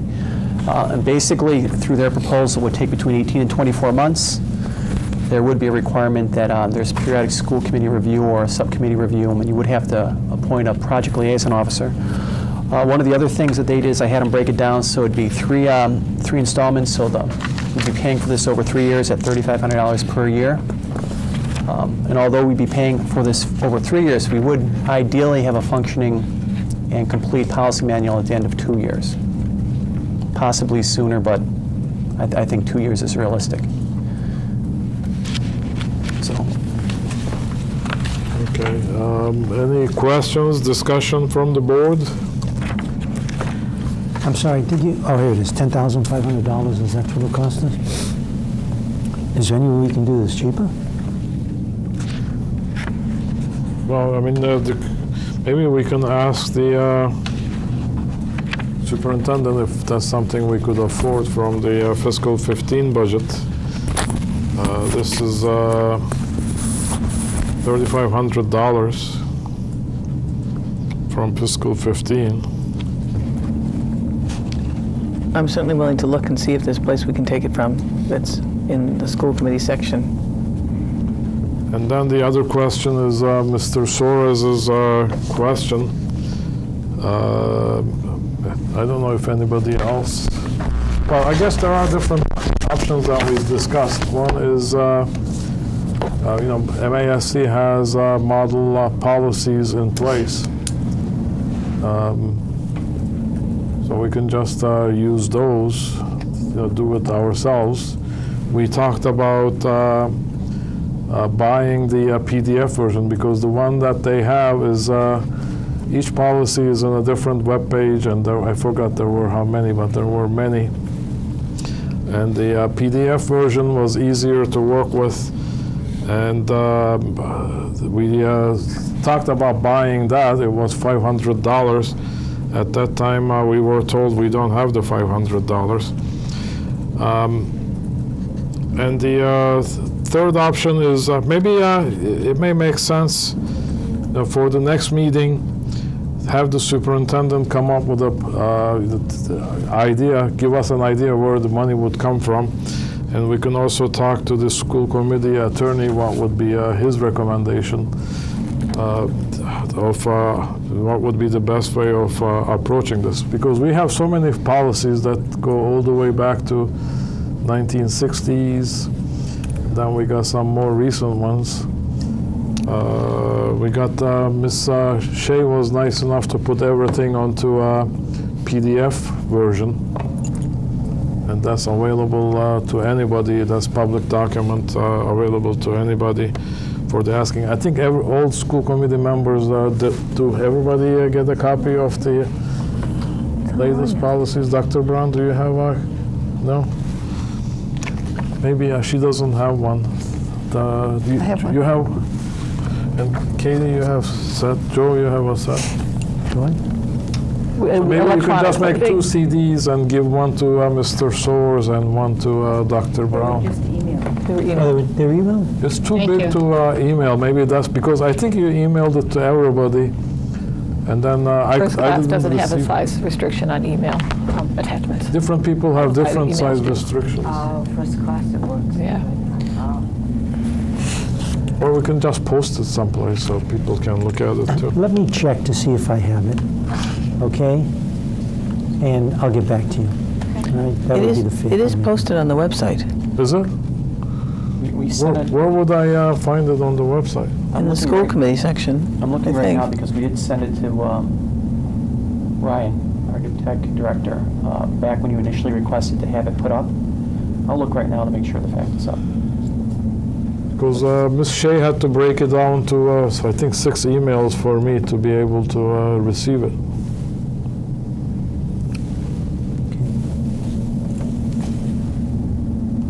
I do have comment on this. Yes, I mean, please. having worked on the policies, as you know, it's a huge effort, and it's a huge effort for people, particularly who don't do policy for a living.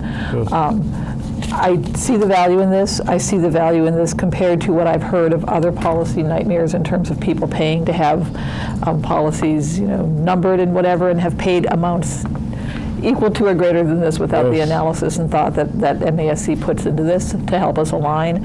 And while it is a large cost, I'm pleased that they're willing to split it over 3 years. I do think it's important for this committee going forward, for our future school committee members down the line who will have to deal with this being a policy-heavy job that they are finally, sorry for losing my voice, finally put into line, aligned and evaluated. And I would hope that we can find the money to do that because Yeah, that's I one think of it's the very biggest responsibilities of Yeah. the school committee. So I think we all agree that it's an important task. So maybe by next meeting we could come to an agreement so we could take a vote and get started. Any other discussion on this proposal? If not, move on to the next item. Financial report for, Charms Collaborative. I keep jumping, so I'm sorry. Item 7, Charms Collaborative. Dr. Rizzi?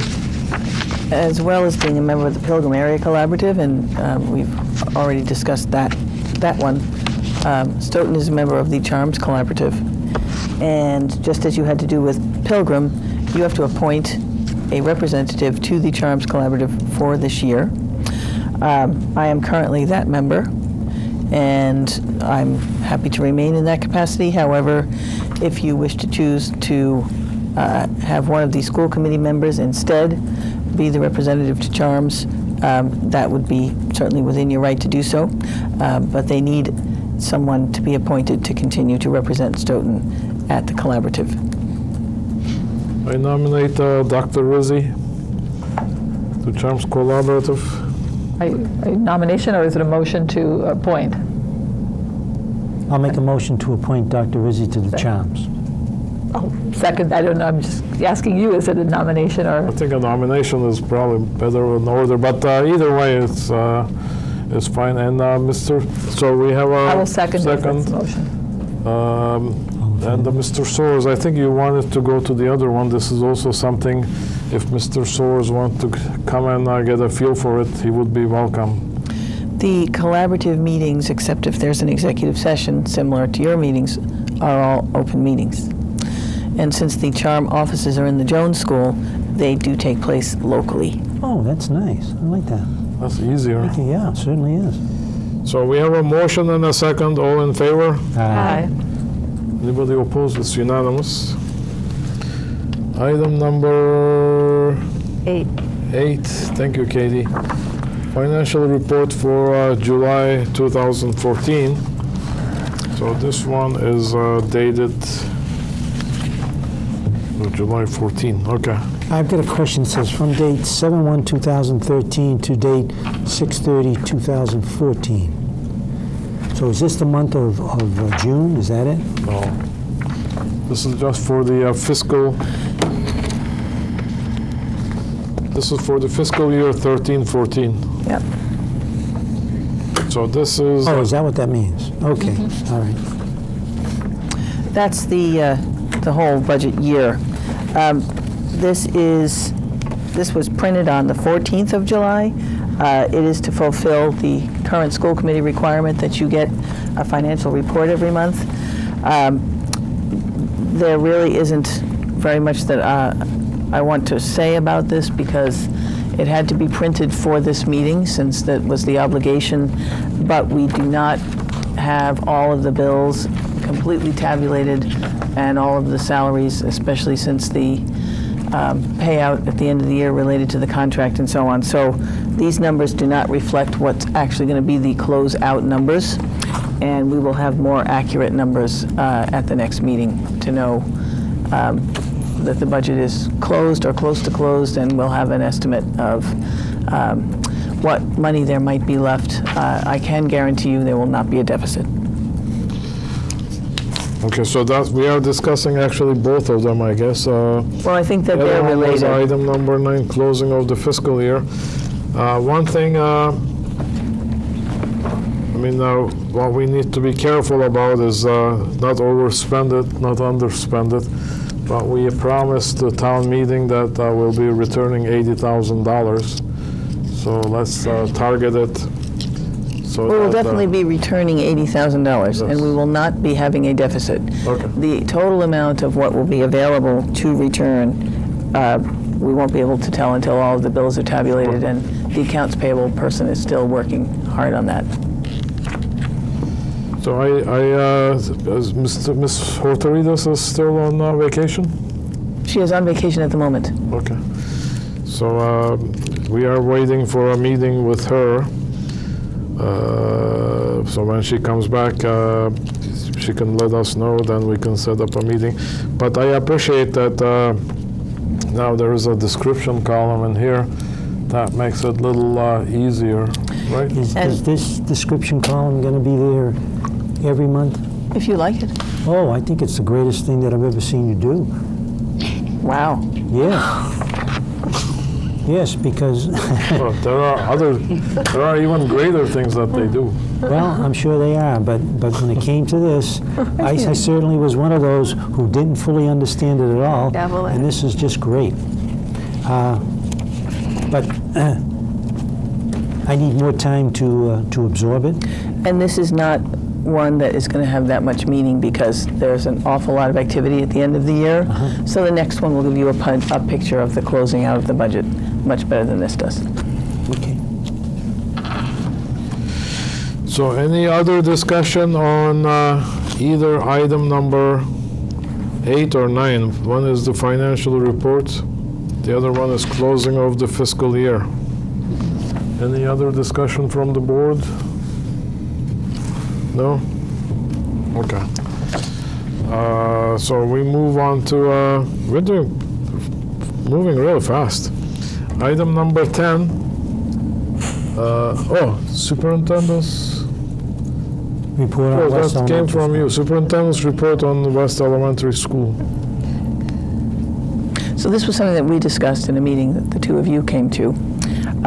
We are about to get, in fact, there already are available embargoed preliminary scores, all of the scores to indicate how the district did on state testing this year.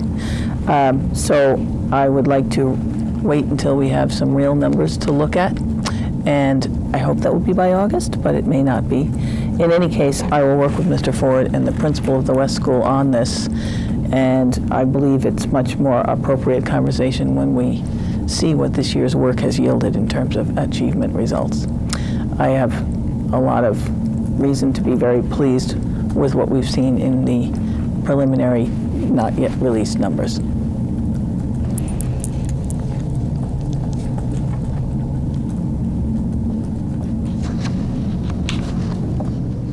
Those numbers will be available for all schools as well, not just the West. Are you good? Okay. Item number 11, the goals for the superintendent. This is, has been an ongoing discussion, so to facilitate a solution, a resolution, I prepared the two-page document you see in the packet. You see it? Yep. You're looking at the one page. Oh, okay, that's the first page. The front page are the excerpts from DESI model system. Do me a favor. Tell the people what DESI means, please. DESI, see underneath it says DESI equals, see, I was thinking about you. Massachusetts Department of Elementary and Secondary Education. And so we adopted the DESI model system. And I highlighted the parts that I think are important to us. During the public meeting, school committee and superintendent review proposed goals, key strategies, and benchmarks of progress in consultation with the superintendent and with the objective of achieving mutual agreement. The committee revises as needed and adopts at least one professional practice and one student learning goal. Excuse me. Mary, this is so far all written from here.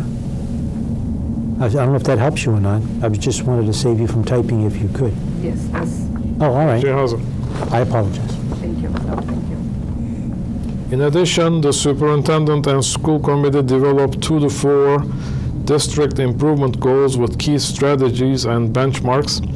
Once adopted, the professional practice, student learning, and district improvement goals with their key strategies and benchmarks of progress become the superintendent's annual plan. The plan serves as a basis for assessing the superintendent's performance. And then there is an appendix in the DESI model. It says school committee responsibilities. Responsibility number 1, know and understand the rubric that describes the standards and indicators of effective leadership. Number 2, participate in online or in-person training to strengthen capacity to implement the Massachusetts model system for superintendent evaluation effectively and with integrity. Responsibility number 4, identify the superintendent's strengths and areas of improvement and make recommendations for improvement.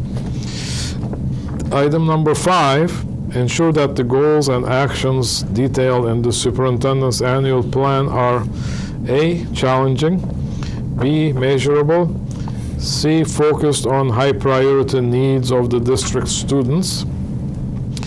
And appendix, responsibility number 7 says ensure that open end-of-cycle summative evaluation report contains accurate information and appropriately reflects the superintendent's individual performance. And if you notice, I skipped number 3 and number 6. Those are the school committee chair's responsibilities. Responsibility number 3, school committee chair oversees the superintendent evaluation process and ensure that all steps in the process are conducted effectively and with integrity. And number 6 is lead the mid-cycle goals review meeting, end of the cycle summative evaluation meeting. So these are your responsibilities and my responsibilities as the chair. We have to figure out. On the back, I put the goals proposed by the superintendent. And these are just the statement of the goals. Superintendent gave us a multiple-page document which not only has the goals, and there are some explanations and also some timelines, and I believe the resources needed. So this one just reflects what the goal itself is, 5 goals. And persistent issues, this is my personal opinion, not your opinion. The goals these goals are not challenging, and these goals are not focused on high priority needs of the district students. And Mr. Soares and I and the superintendent had a maybe 2-hour meeting with the superintendent. July 1st. Talked about it, and we asked the superintendent to convince us how these goals are in fact, challenging and focused on high priority needs of the district students. We couldn't come to an agreement. So as a possible path forward, again, this is something I put together. Could I ask a question? Then? Yeah, go ahead. I apologize. On goal number 1, Dr. Rizzi, I will better develop the connection between the district's improvement efforts and the 7 school council. What does that mean, please? Well, we have been discussing these goals for at least 4 meetings, and this is a partial representation of the goal, not the entire goal. Understand. So what would you like me to explain about this? Joe, why I don't don't we, actually have... why don't I finish this and then we'll delve into the goals, okay? Okay, sure. So what I was saying is we have, school committee identifies goal topics representing which the committee believes high priority needs of the district students, and then present it to the school committee, to the superintendent. And superintendent writes and proposes goals pertaining to selected topics. So this is what I'm proposing is the committee just identify what its high priority needs, and then the superintendent gets to write the actual goal itself, and also write the milestones and all that other stuff that goes with the goals. And then item number 3, superintendent ensures that the new proposed goals are challenging and measurable. So at the bottom there are 5 possible goal topics representing high priority needs of the district students. And then actually I got a recommendation from one of our residents who's also in the education business. I should say, not say business, I should say educator.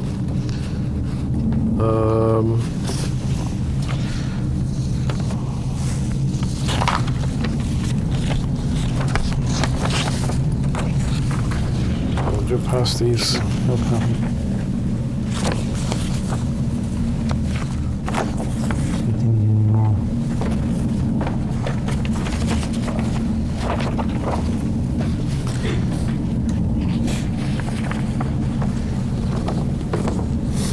So, personally, the superintendent has 5 goals that she identified. The first goal here is a little more expansive or more comprehensive than the first goal superintendent put in, which is the superintendent will work to improve relation with parents, staff, and other community members by improving her visibility and availability to parents. To do that, she will do the following. 1, meet with all school councils at least 1 time during the year.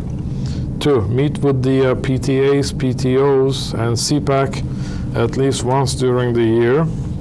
Number 3, attend at least 1 family community event at each of the elementary schools and OMS, such as a school fair. And 4, have an evening forum for parents regarding a presentation on MCAS scores in the fall of 2014. So this is replacing goal number 1 with this one. And the second goal that person recommended was... can I ask who this person is? She didn't want to be identified. So, okay.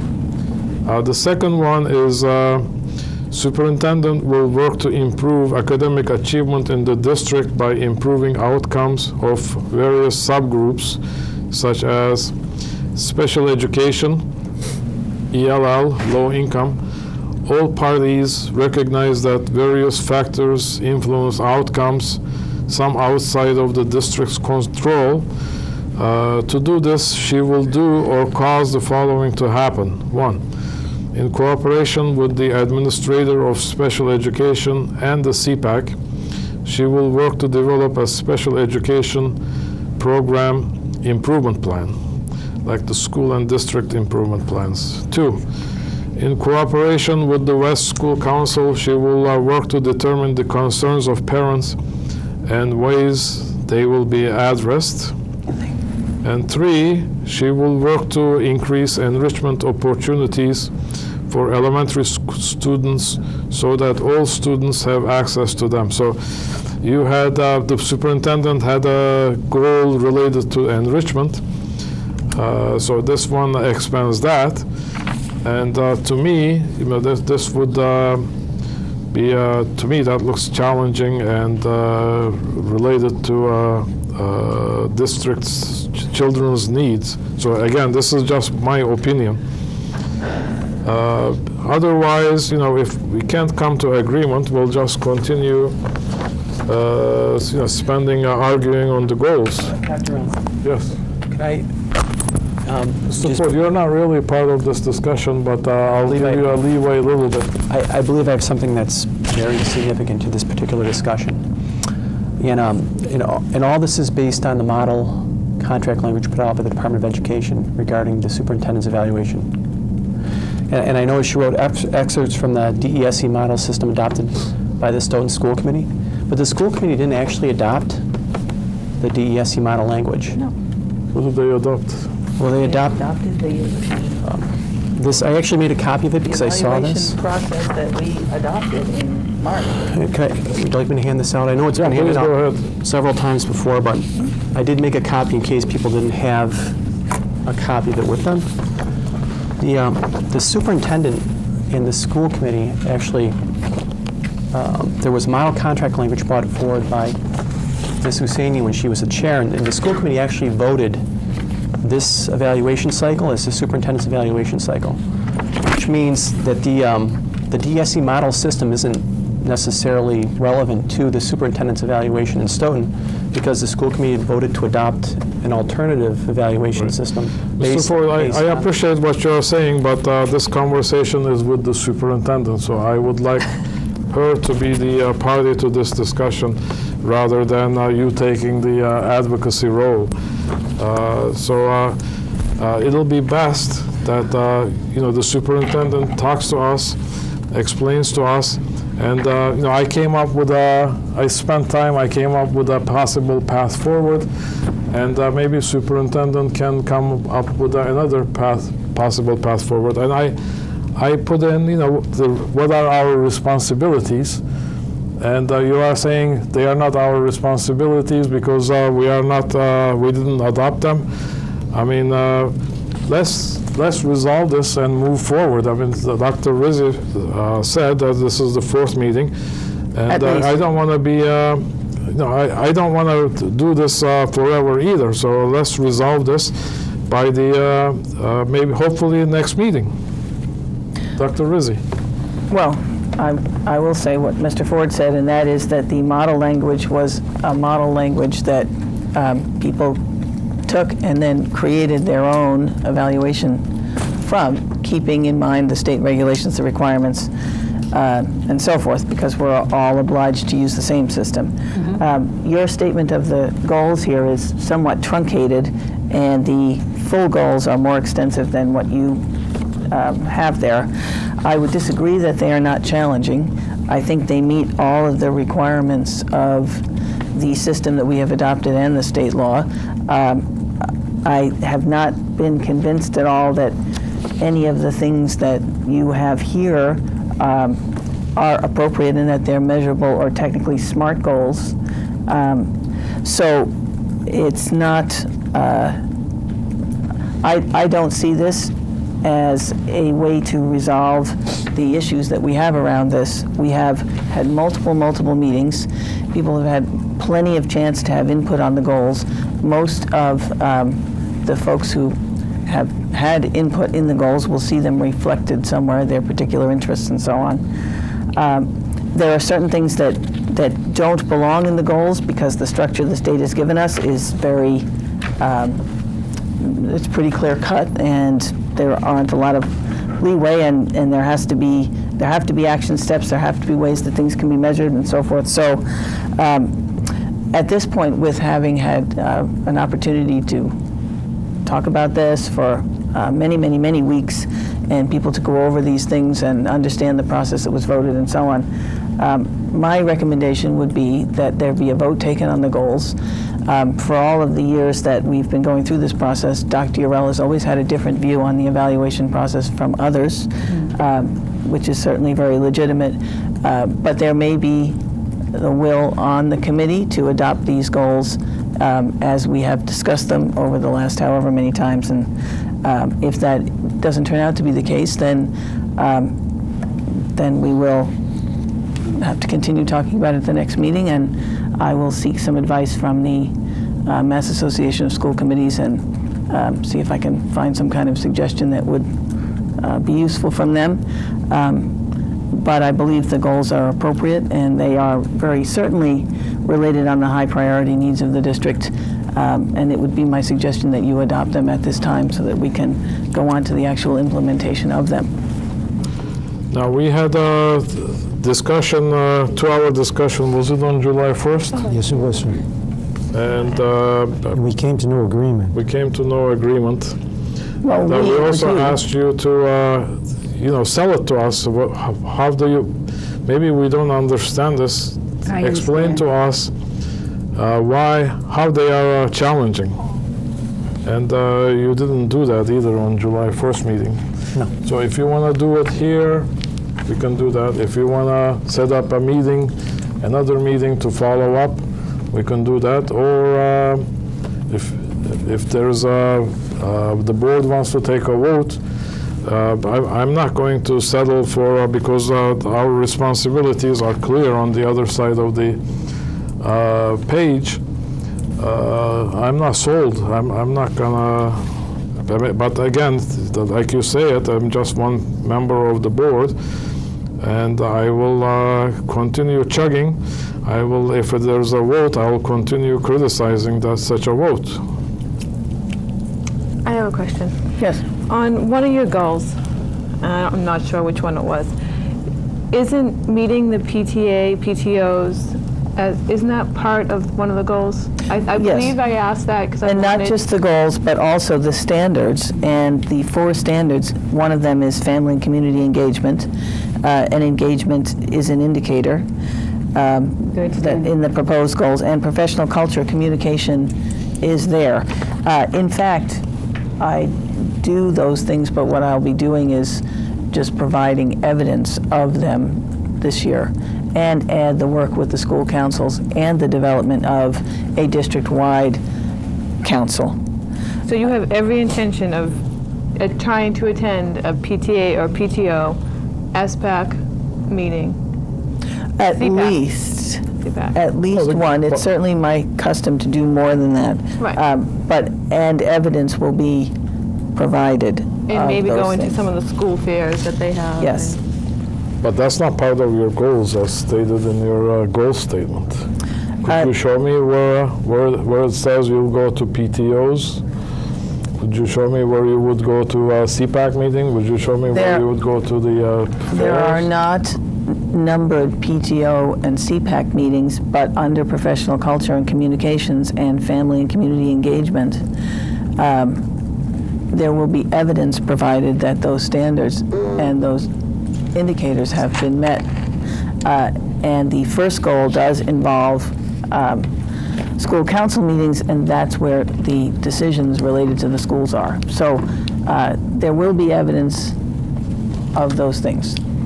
And that's the difference between simply doing them and providing evidence under one of the standards. So which goal would be the CPAC, and what number goal would that be, CPAC and the PTOs, PTAs? As I said, they're not in the goals, but in the standards under professional culture communications. That's where you will get evidence of my having attended those meetings.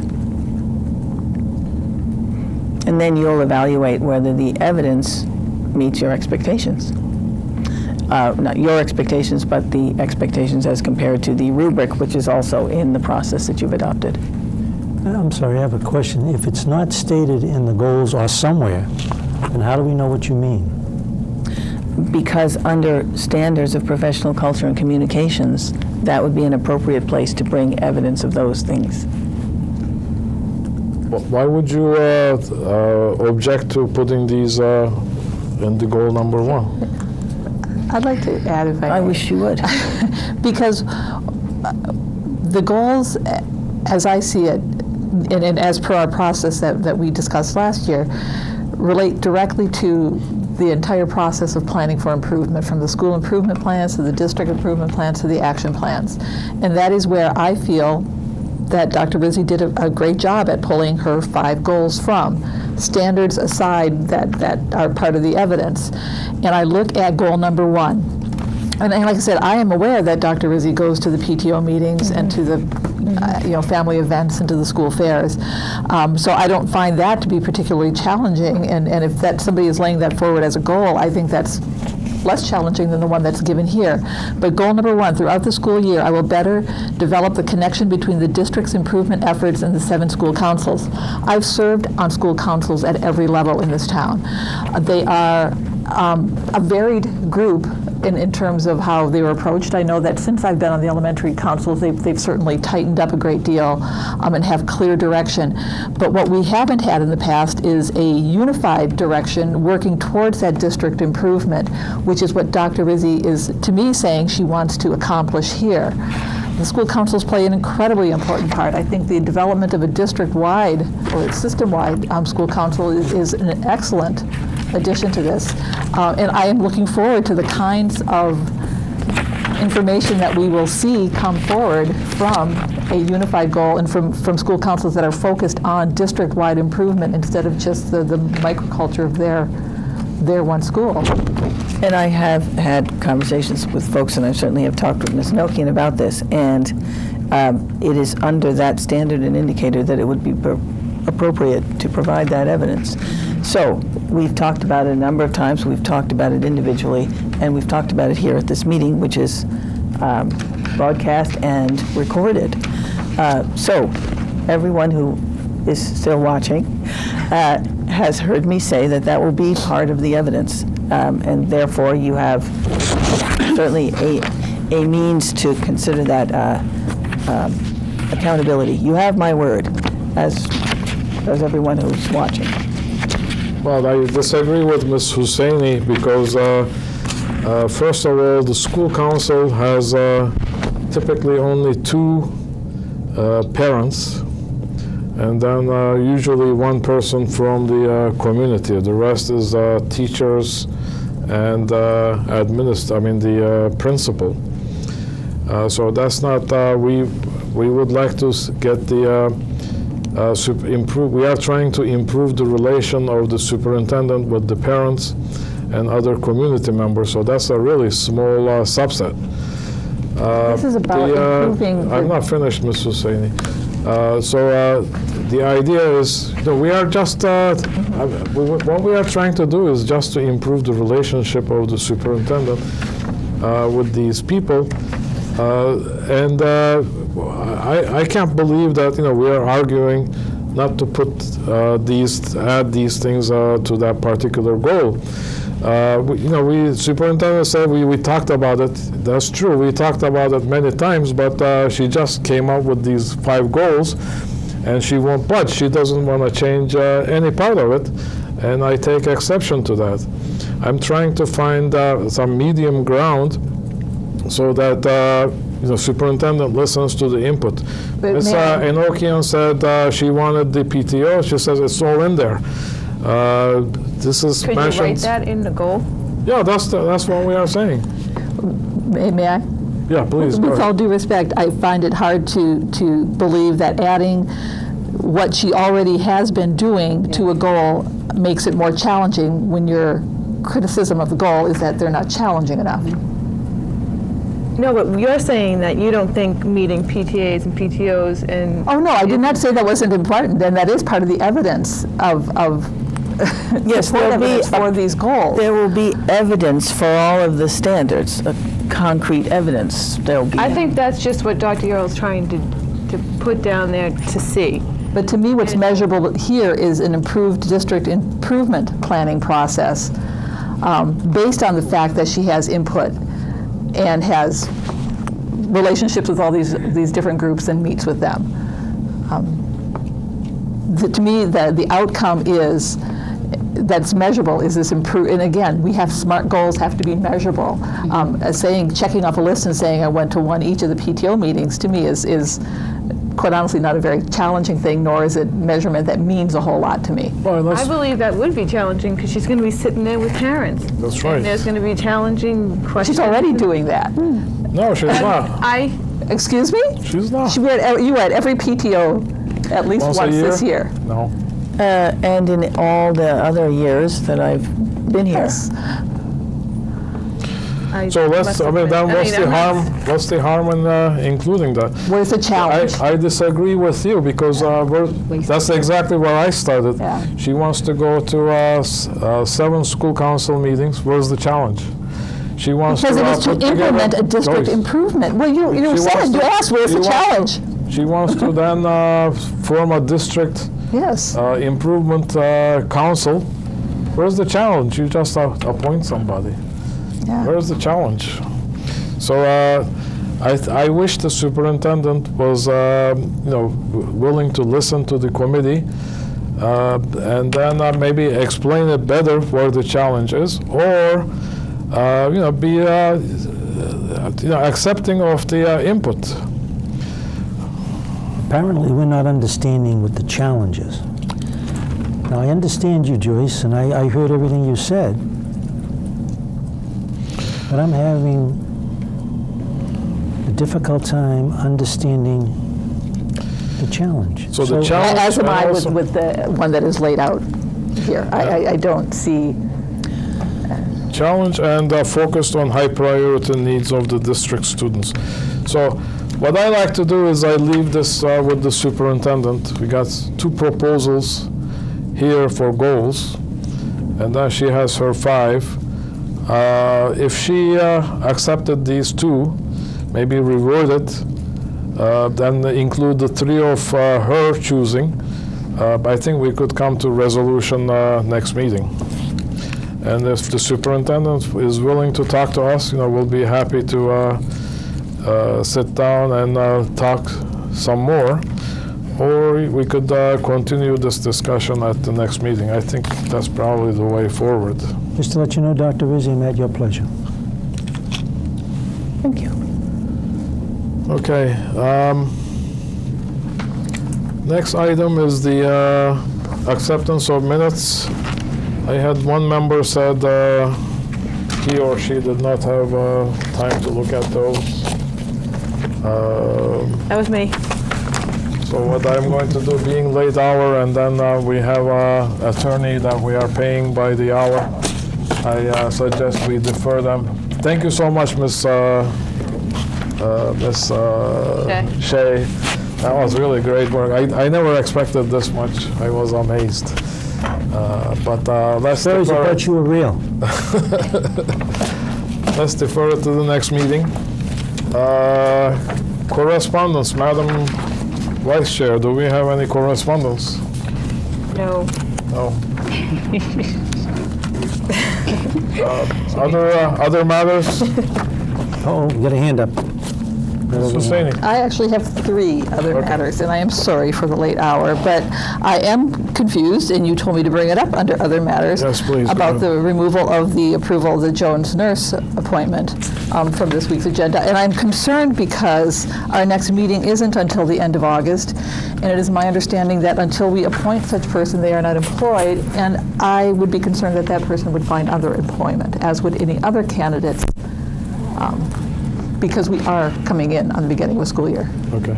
I don't believe that person will find another job. Yeah, you shouldn't. Well, you do not speak for that person. The issue Basically, is, I was there through the whole thing.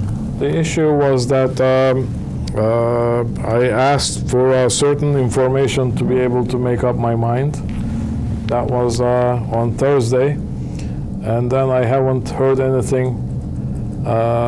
So on Monday, Dr. Rizzi was out, Mr. Ford was in Hyannis. By the way, that's going to be one of my other matters too. And I told Ms. Shea on Monday that if I don't get what I'm looking for, I will be removing it from the agenda. And Ms. Shea was very understanding. She tolerated my frustration. I thank you for that, Ms. Shea. And then nothing happened until noon on Wednesday. I got a call from school committee lawyer. I'm appalled that Dr. Rizzi would call, instead of calling me, she would call the school committee lawyer and then have the school committee lawyer call me. Well, So first it's of all, off- I it's did off the not agenda. have the school committee lawyer call you, but I will clarify that the piece of information that you requested was that the packet for one of the candidates who was not moved forward as a finalist be available, and that would make it public information. And one of the things that we have to make sure as professionals is that we don't allow anything to happen that would get the school committee embroiled in any kind of legal issues. And since the person had not given permission that their material be used in that way or become available in that way, it was important for us to know if, in fact, that was going to cause a problem for the committee.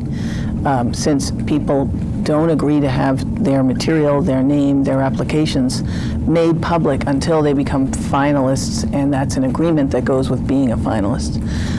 So that information, it was unwise to release until we knew whether or not that was going to cause a legal problem for the district. So that's an appropriate question to ask council. It's certainly an appropriate question for you to ask or for me to ask. I certainly did not demand that the gentleman call If you. you called me, I posed the question to Ms. Shea on Thursday. If you called me Thursday, if you called me Well, you know I wasn't here Friday, on Thursday if or you Friday. called me Saturday, You know, if you called me Sunday, if I you was called not me here. Monday, I would have explained to you is that I'm looking for the qualifications of there was 2 finalists, and then the committee elected to vote on one. I don't need to know the name. I don't need to know where they are. I just wanted to know the qualifications, and we could have resolved that instead of bringing it to that point. Well, sorry I asked, but I was, like I said, concerned that we were not appointing somebody until a couple of days before the start of the school year. Second item is that I'm going to ask if it is possible that we release and approve and release the minutes of the executive session of June 26th in our executive session, because those are the minutes that in fact talked about the ratification of the contract. And I do not believe that the public statement that was put forward was a full story of the ratification, and I think the minutes are. So I'm just telling you that I'm going to be asking for us upon approval to release those so that the public does in fact have access to that meeting, which I still think should have been. You're talking about the executive I'm session? talking about the executive session. After we I approve think- them, we have I the think we ability. I agree with you, but that's something, a discussion that Well, needs to take place. I understand the discussion needs to take place. I'm So we are saying I not want that politically discussion to take posturing place. here. Nope.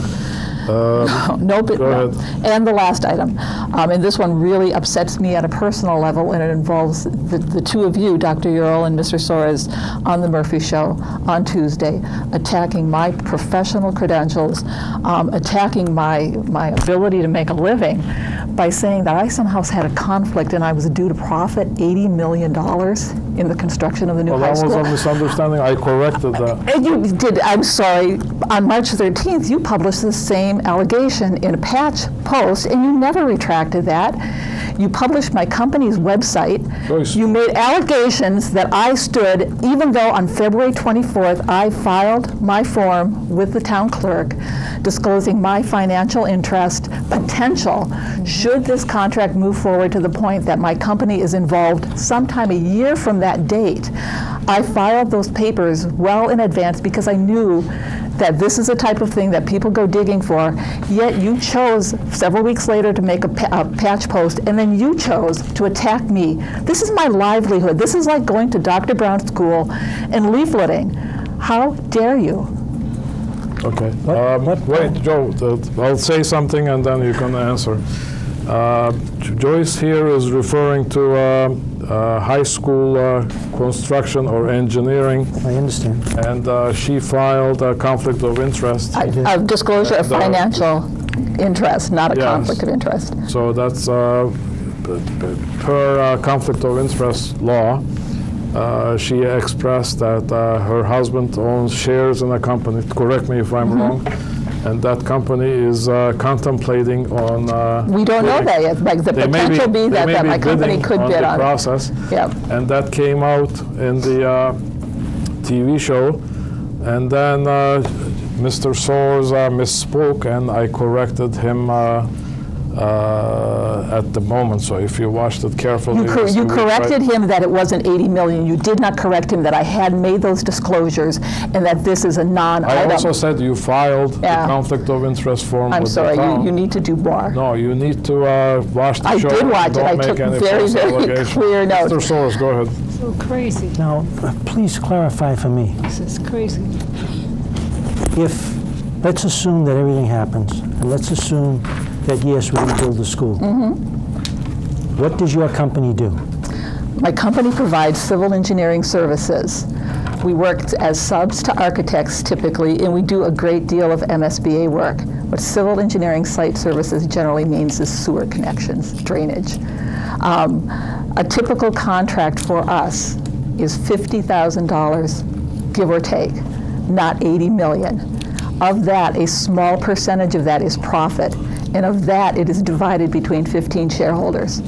At best, I figure out that I stand to gain personally, maybe, without reinvestment in other expenses, about $300, which I might say is probably a lot less than all of us here stand to gain in increased property value should the school go forward. I am absolutely appalled because the conflict, my statement of financial interest states clearly what my potential conflict is and what I will and will not do. I will not take part in any vote that selects a committee. I will not selects a designer. I will not take part in any vote or any signing of warrants that pays my company or a company that I have any interest in. I will not be on a school building committee. I have said that from day one. Yet you insist that I'm somehow going to personally profit from this. Now, you said that your company does the sewerage? We do site design, civil site design. How much money does the company make out of the civil site design? And I told you, right, our profit is roughly about $5,000 on a typical MSBA project. Site design is minimal. Then I'm willing to say to you that I was totally wrong on what I said on the TV program, and I'm sorry about that. I'm saying that in front of everybody. And I don't think I can do more unless you tell me what else I can do. All I want to know is that this will never, and Dr. Ural, you as well, because this is the second time, this will never come up again. I think you're exaggerating because what I said was you filed a conflict of interest form. I think you need to listen to it again. You need to listen to it too. Thank you, Mr. Soares. Any other matters? This is crazy. I had We'll never come up again. one. We had a running problem with the superintendent's vacation. That was from July 1st, July 2nd through 21st. The superintendent didn't notify me. I discovered it by accident. And so, I mean, I'm also from foreign country. I totally understand need for extended vacations, but I had a problem because she didn't notify me. More importantly, who's going to be in charge when she's gone. And then I asked her. She identified Mr. Harding for a couple of days when Mr. Ford is on vacation, and then assistant superintendent, Mr. Ford would be in charge. And that's fine, as long as we have things going on. The business operates, and then we find out Mr. Ford is also going to Cape Cod. Then that didn't bode too well with me because my job is to ensure that the process goes on as intended. So I had problem with that, and then Friday. There was email problems that I guess school email was down. It wasn't working well. The fax machine, I guess the fax machine or the machine that generates PDF was not working. So what we need to do in the future is, again, I'm not trying to assign blames, what can we learn from this, is to make sure that we have continued coverage.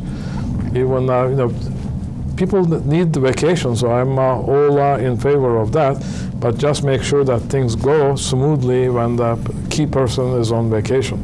Well, first of all, occasionally there are issues with technology, and the email was down on Friday. That would have happened no matter who was here. 2 weeks you have referred to as an extended vacation several times. I've let it go. I don't particularly see that as an extended vacation. It was an arrangement made in the appropriate way with the chair at the time that the arrangements were made. It is the responsibility of myself to make sure that the district runs. It is not part of the purview of the school committee to make sure that there are people in charge of operations. And there have been times when Mr. Ford and I have both gone to the superintendent's conference in Falmouth. We are reachable by phone and email all the time, and in fact, Mary often talks to me more when I'm there than when I'm actually in the district. So Mary actually gets more than when nobody is here. There were no issues, and there are no issues to complain about, and there is nothing to be learned from this. One of the things that the tech director is working on is replacing certain portions of our servers so that we have less of an opportunity or chance of email going down, but the two things are unrelated. And all of the district's operations, which are my responsibility, were being taken care of, and so there really is nothing to learn from that. I think the biggest thing to learn from this is you spoke to the previous chair, arranged your travel plans, understood.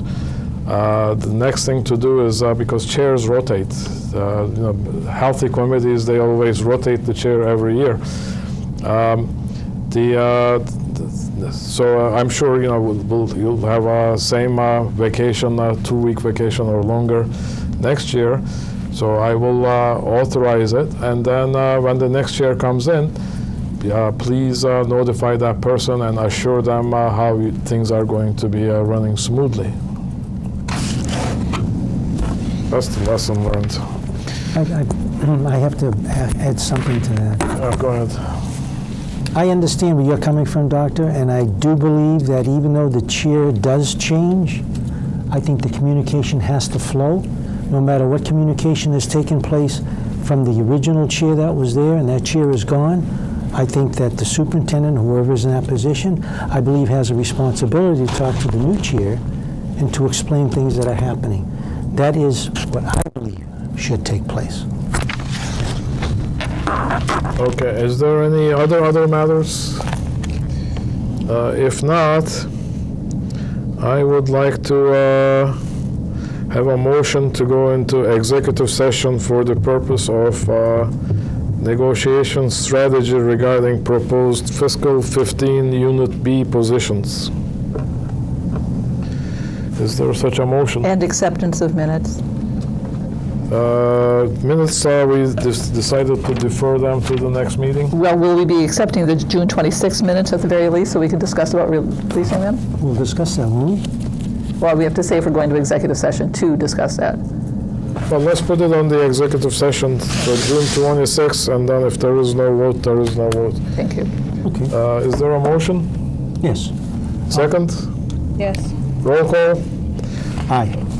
Ms. Husseini? Yes. Mr. Soares? Yes. Ms. Anokian? Yes. Dr. Brown? And the chair votes same way. Our next meeting will be on August 26th, and financial warrants will be circulated. Do we have financial warrants, Mary? Okay. Will we be coming into No. regular session? We won't be coming into, so we'll adjourn from the executive session. Right. Meeting adjourned, executive session. Yeah. Again. Oh, yeah.